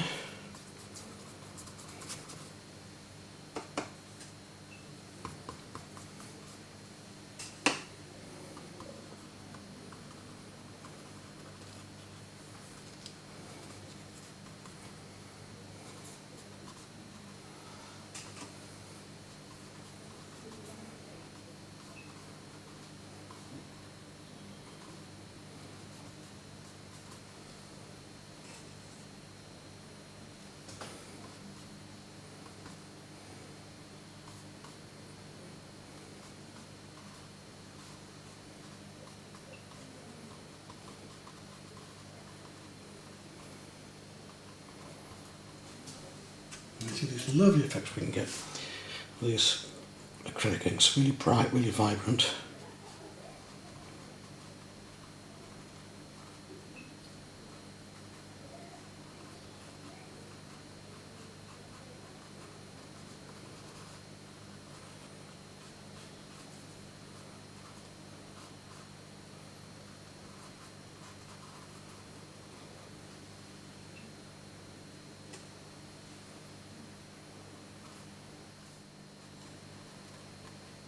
By painting all these little marks, dots and dashes, and shapes approximately where they are, I can bring out a feeling of a busy jumbled market. Now if I wanted it to be more detailed, I could work into this with pastel, but I don't know if I'm actually going to want to, because I'm quite happy with the effects I'm getting very loosely like this. For instance, here where there's a hotel. I haven't got white paint, so I just like to mark in the fact that there is a hotel there.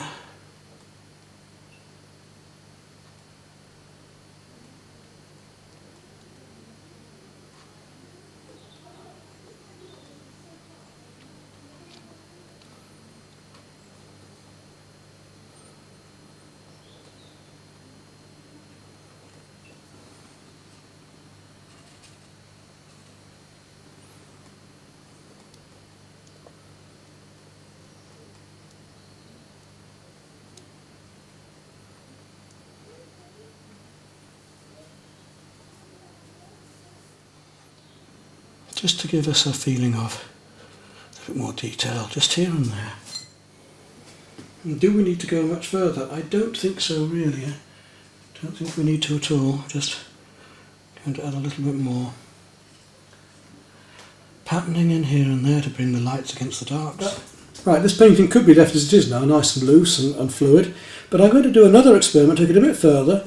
Because it's acrylic inks and because they're opaque, I'm going to now take some white acrylic paint and mix some of the inks with it and just touch up some of the lighter areas for fun, just to see how it goes.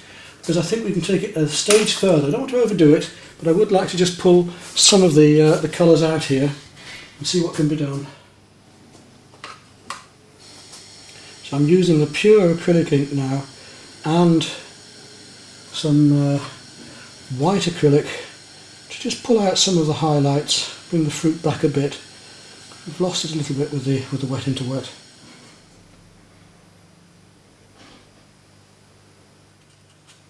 And one or two of these colours were just impossible to get by thinning down the ink. To try and get this very light purple that's reflecting on some of the apples was not possible for a start.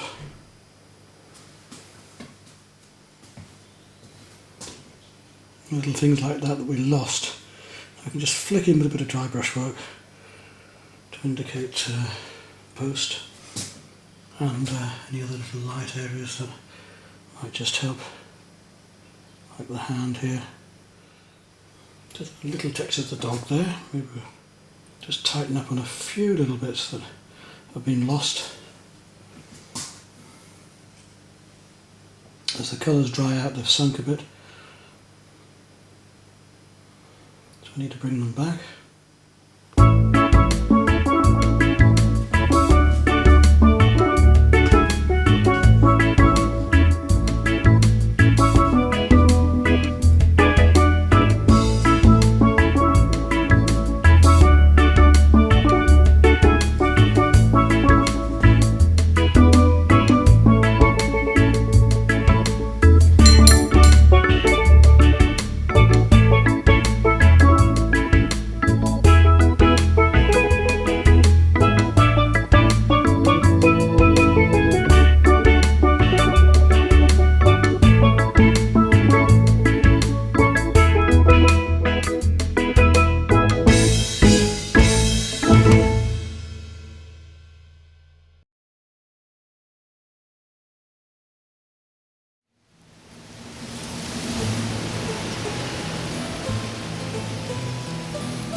And with things like this, with landscapes, I usually like to start with the horizon line as a mid-tone and work my way up. And I do want to pull the colours out quite a bit in this as well, so we'll certainly try and push those colours a bit. I'm going to start with a 3/4 inch nylon flat. At first the colours will seem quite dark on the canvas because all of the canvas is white, so that light blue will seem fairly dark at first, but it is a very light cerulean and white. I've got to have a nice straight line for the horizon line, which is important, and a little touch of the cerulean again, and this time the smallest touch of a very light violet. And over here, reach out. I like to reach out. I like these long handled brushes because I like to reach out to things and be able to see what I'm doing from a bit further away, because we are painting often in a fairly impressionist technique, which does mean that it's better to get back from it to see what you're doing. Right, now we need to work to a slightly warmer creamy white, and I don't want to be into a golden yellow yet. I'm going to use the yellow ochre to give me a creamy white. So I've made a yellow ochre and white mix now. Down here there's a bit, yeah. So look carefully at your colours on the photographs and really push them, because the photographs won't push the colours unless you do it on the computer. They will tend to be a little bit bland, and that light shining down through there, look. Alright, what have we got there? Let's test that. Yes, that's more like it. Go along the top of that area there and just mix some of that in with and through this lighter. It's surprising how many colours there are there when you really start to look. Right, we've established that colour then. Now we want to actually go a bit stronger with our colours now. So going up here, look at some of these lighter greys. I'm going to mix a load of different greys and colours for this painting. There's quite a variety in here. We're still using our cerulean and a little bit of rose mix.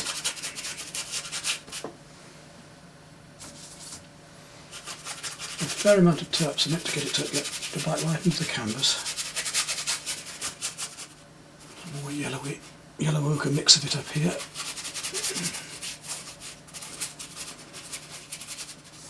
Lovely sized canvas to work on. I like working on something a bit larger. This size is not too big, but just nice.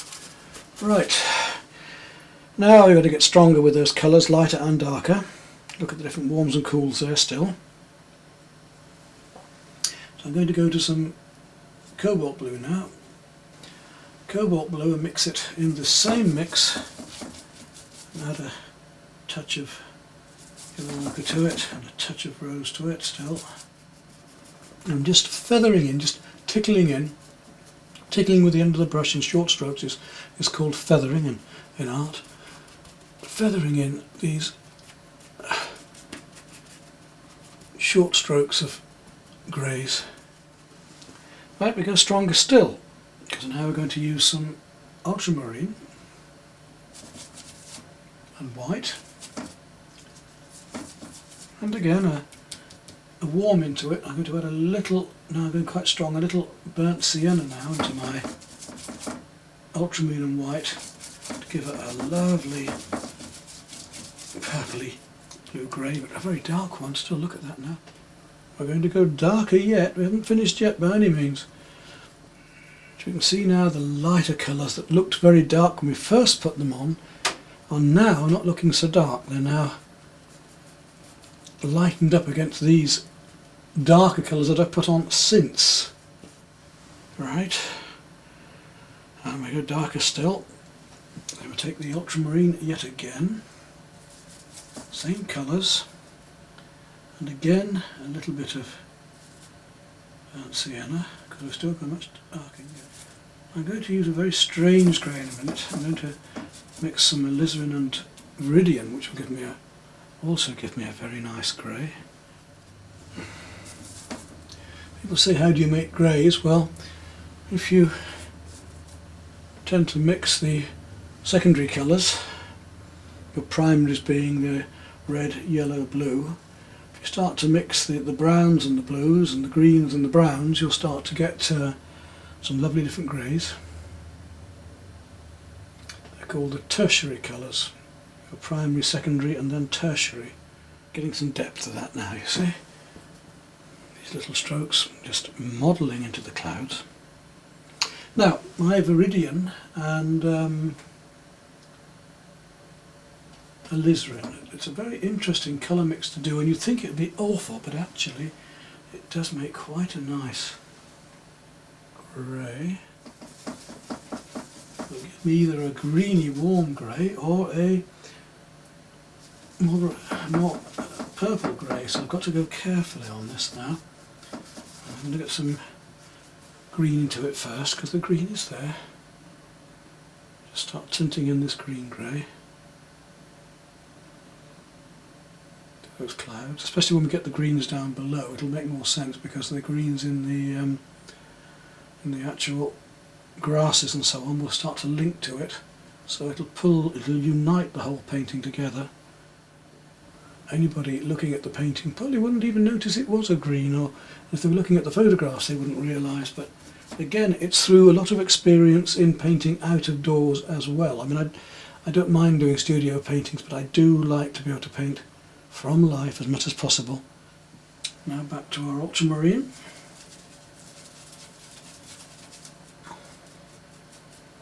And a little touch of the alizarin into that. Really now start to form some of these darker clouds, which are much stronger against the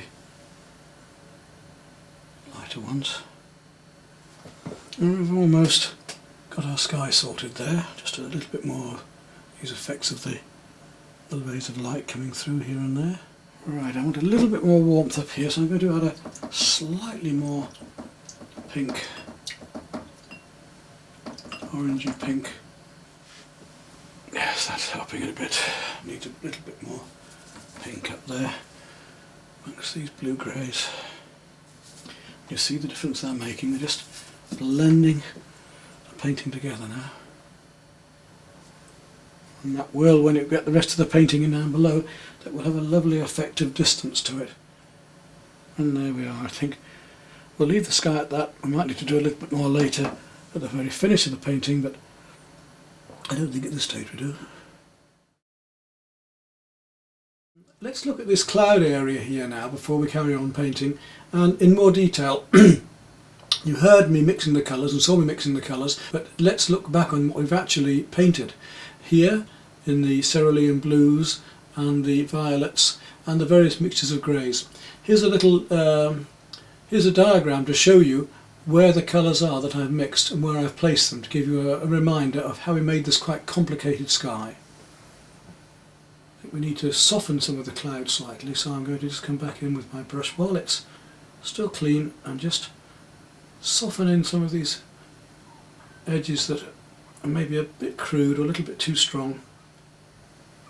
You don't want them to be recognisable brush strokes, rather. And this is one of the things that the fan brush was developed for. If you've seen these fan brushes, they were made and very useful for doing blending of cloud colours together to soften the edges. Okay, we'll move on now then to this part of the painting, and we're going to be using yellow ochre down here again, with a little tint of some of the other colours in amongst them, a little touch of the rose perhaps. I want them to be fairly clean and pure. So what have we got here? Nice yellow ochre. People said to me recently, what colour do you paint sand? Well, I mean, it's like saying what colour are trees. There's no one colour to paint sand or to paint trees or to paint a sky. It depends on the type of the country you're in, the type of sand that there is, and the light effects and everything else that's going on around it. It's not just one colour. But generally speaking, yellow ochre is good for sand. if you want to go more yellow, well, obviously you can start going into the chrome or cadmium yellows and so on. But I mean, if the sand's reflecting water, then it'll be a reflection of the sky or the same colour as the water around. So we're going to paint around this drawing, not too tightly. We're going to have to make some adjustments later. So into the distance here, it's shining quite a light grey. I'm going to go back, mix up some cerulean blue and white and a little touch of the rose later to make a similar colour to the sky, because that's what it's reflecting. There's a very slight bit of green going on to that tinting, so I'm going to take a bit of viridian and yellow ochre and then a little bit of ultramarine into it here. Very subtle colour changes as the light changes across the horizon. To carefully work a series of horizontal lines along here to get the feeling of this, these bands of wet sand and sea warmer. And we're going to add a little burnt umber down here with a bit of burnt sienna to give a slightly warmer feel to the sand, and darker area here. And take a little bit of cobalt now, make it a bit bluer back there.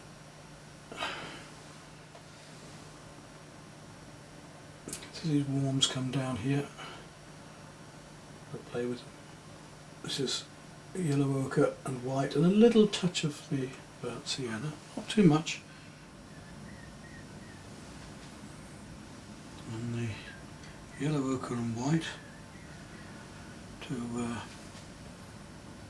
just pick up some of these little bits of light from the clouds.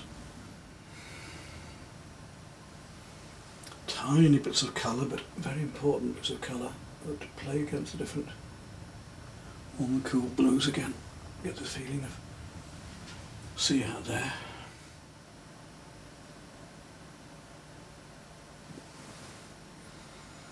Getting the effective distance, you see. Here we've got a whole line of wheat grasses. I've got to feel my way along there with the warm and cool greens. Just to establish where they are.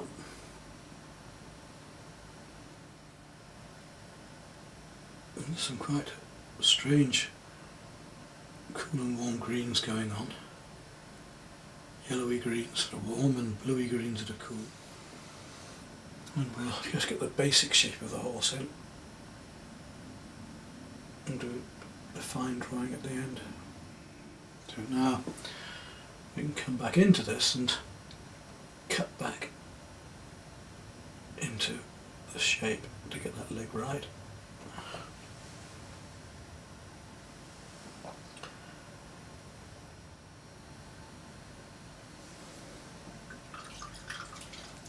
Just carefully working the lights against the darks, we should be able to get the drawing of this horse correctly.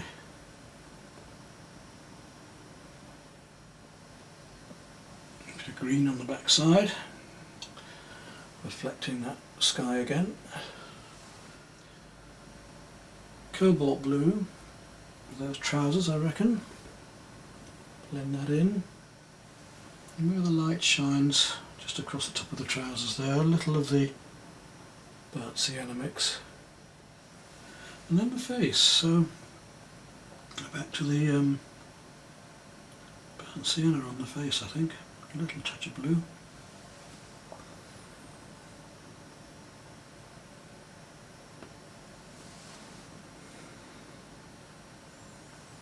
Don't need an awful lot.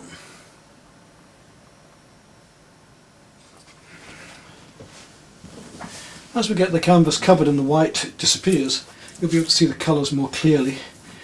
Right, well, we've established our sky, we've done the middle distance and distance. Now we've got to work to the foreground. And I'm going to do that very rapidly and work in blocks of colour first and then gradually work at my details afterwards. I'm going to use the edge of my 3/4 inch flat, starting with fairly warm colours here, so a lot of yellow ochre. Just put a bit more green into it, just a tint of green into it now as it goes back over here. It's going to go slightly out of focus as I go back there, as it's into the distance. Already you can see the effect we're going to have. I'm getting rid of this white.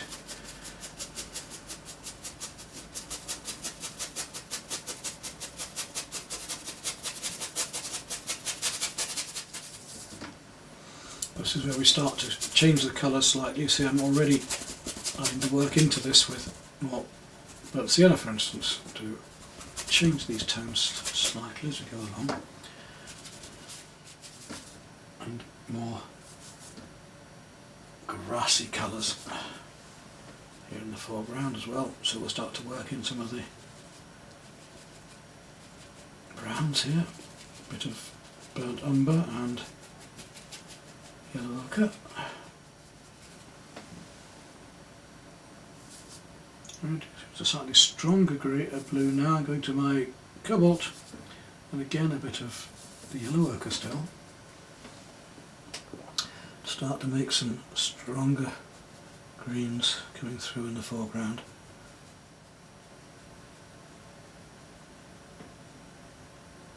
And we'll start to paint some thistly shapes as well.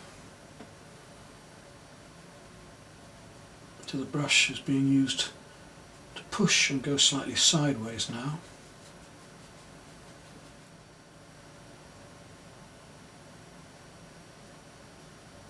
And we're giving an impression of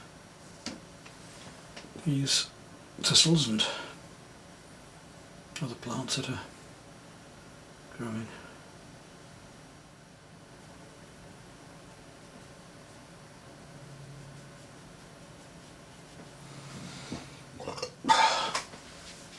And let's look at some of these stronger greens now. Take some emerald. And we'll just look at how these leaves can be built up.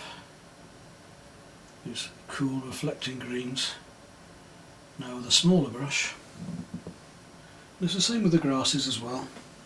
There's some nice blades of grass coming up through here. And now we can start to paint in more individual blades. Got this lovely yellow red work going on around here. Now what colours are we going to use for that?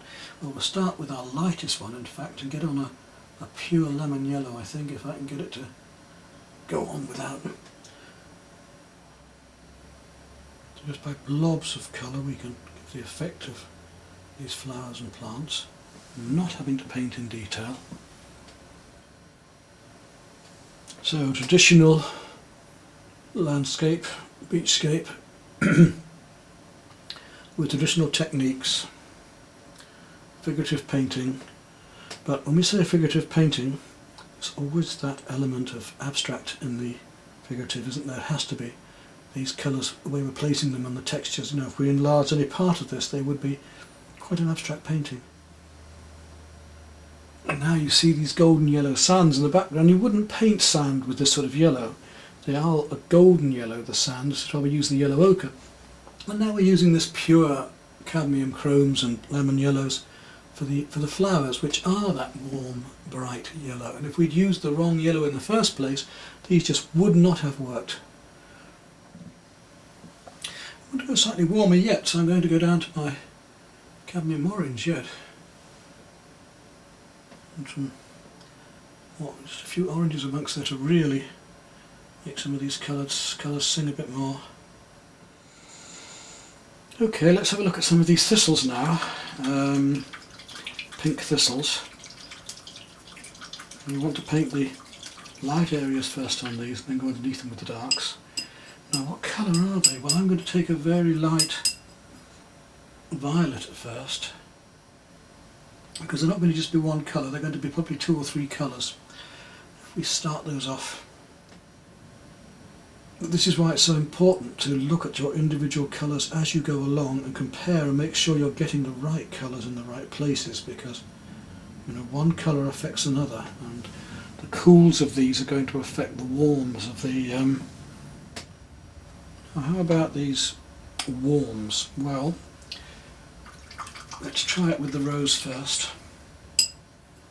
I should go darker and warmer yet. I haven't finished yet by any means. I'm still building these up. And for composition we could do with a flower or something happening here really. About there, yeah, and maybe here.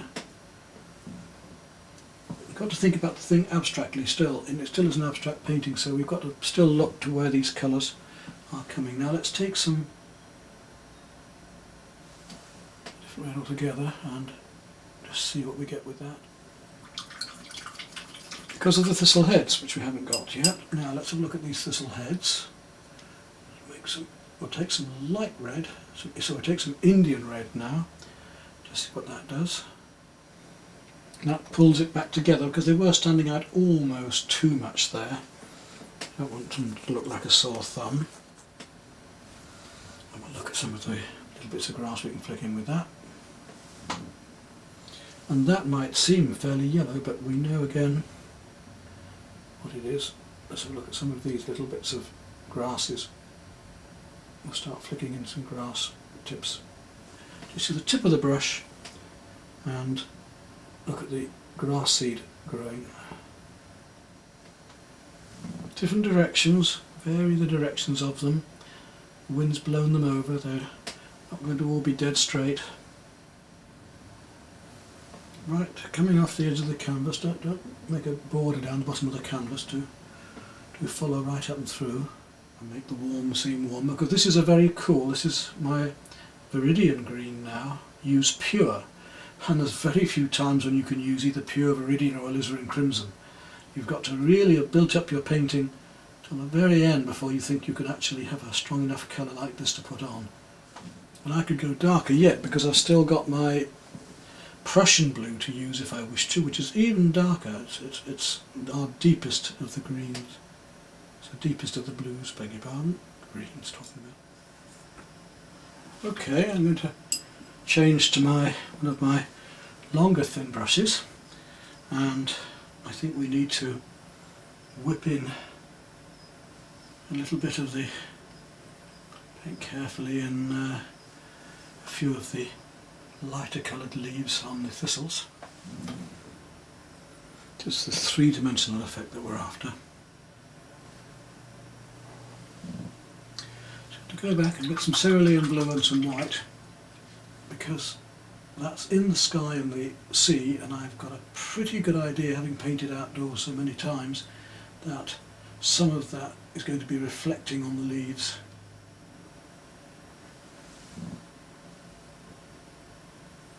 Talking of that, it's actually going on quite a bit in the background there.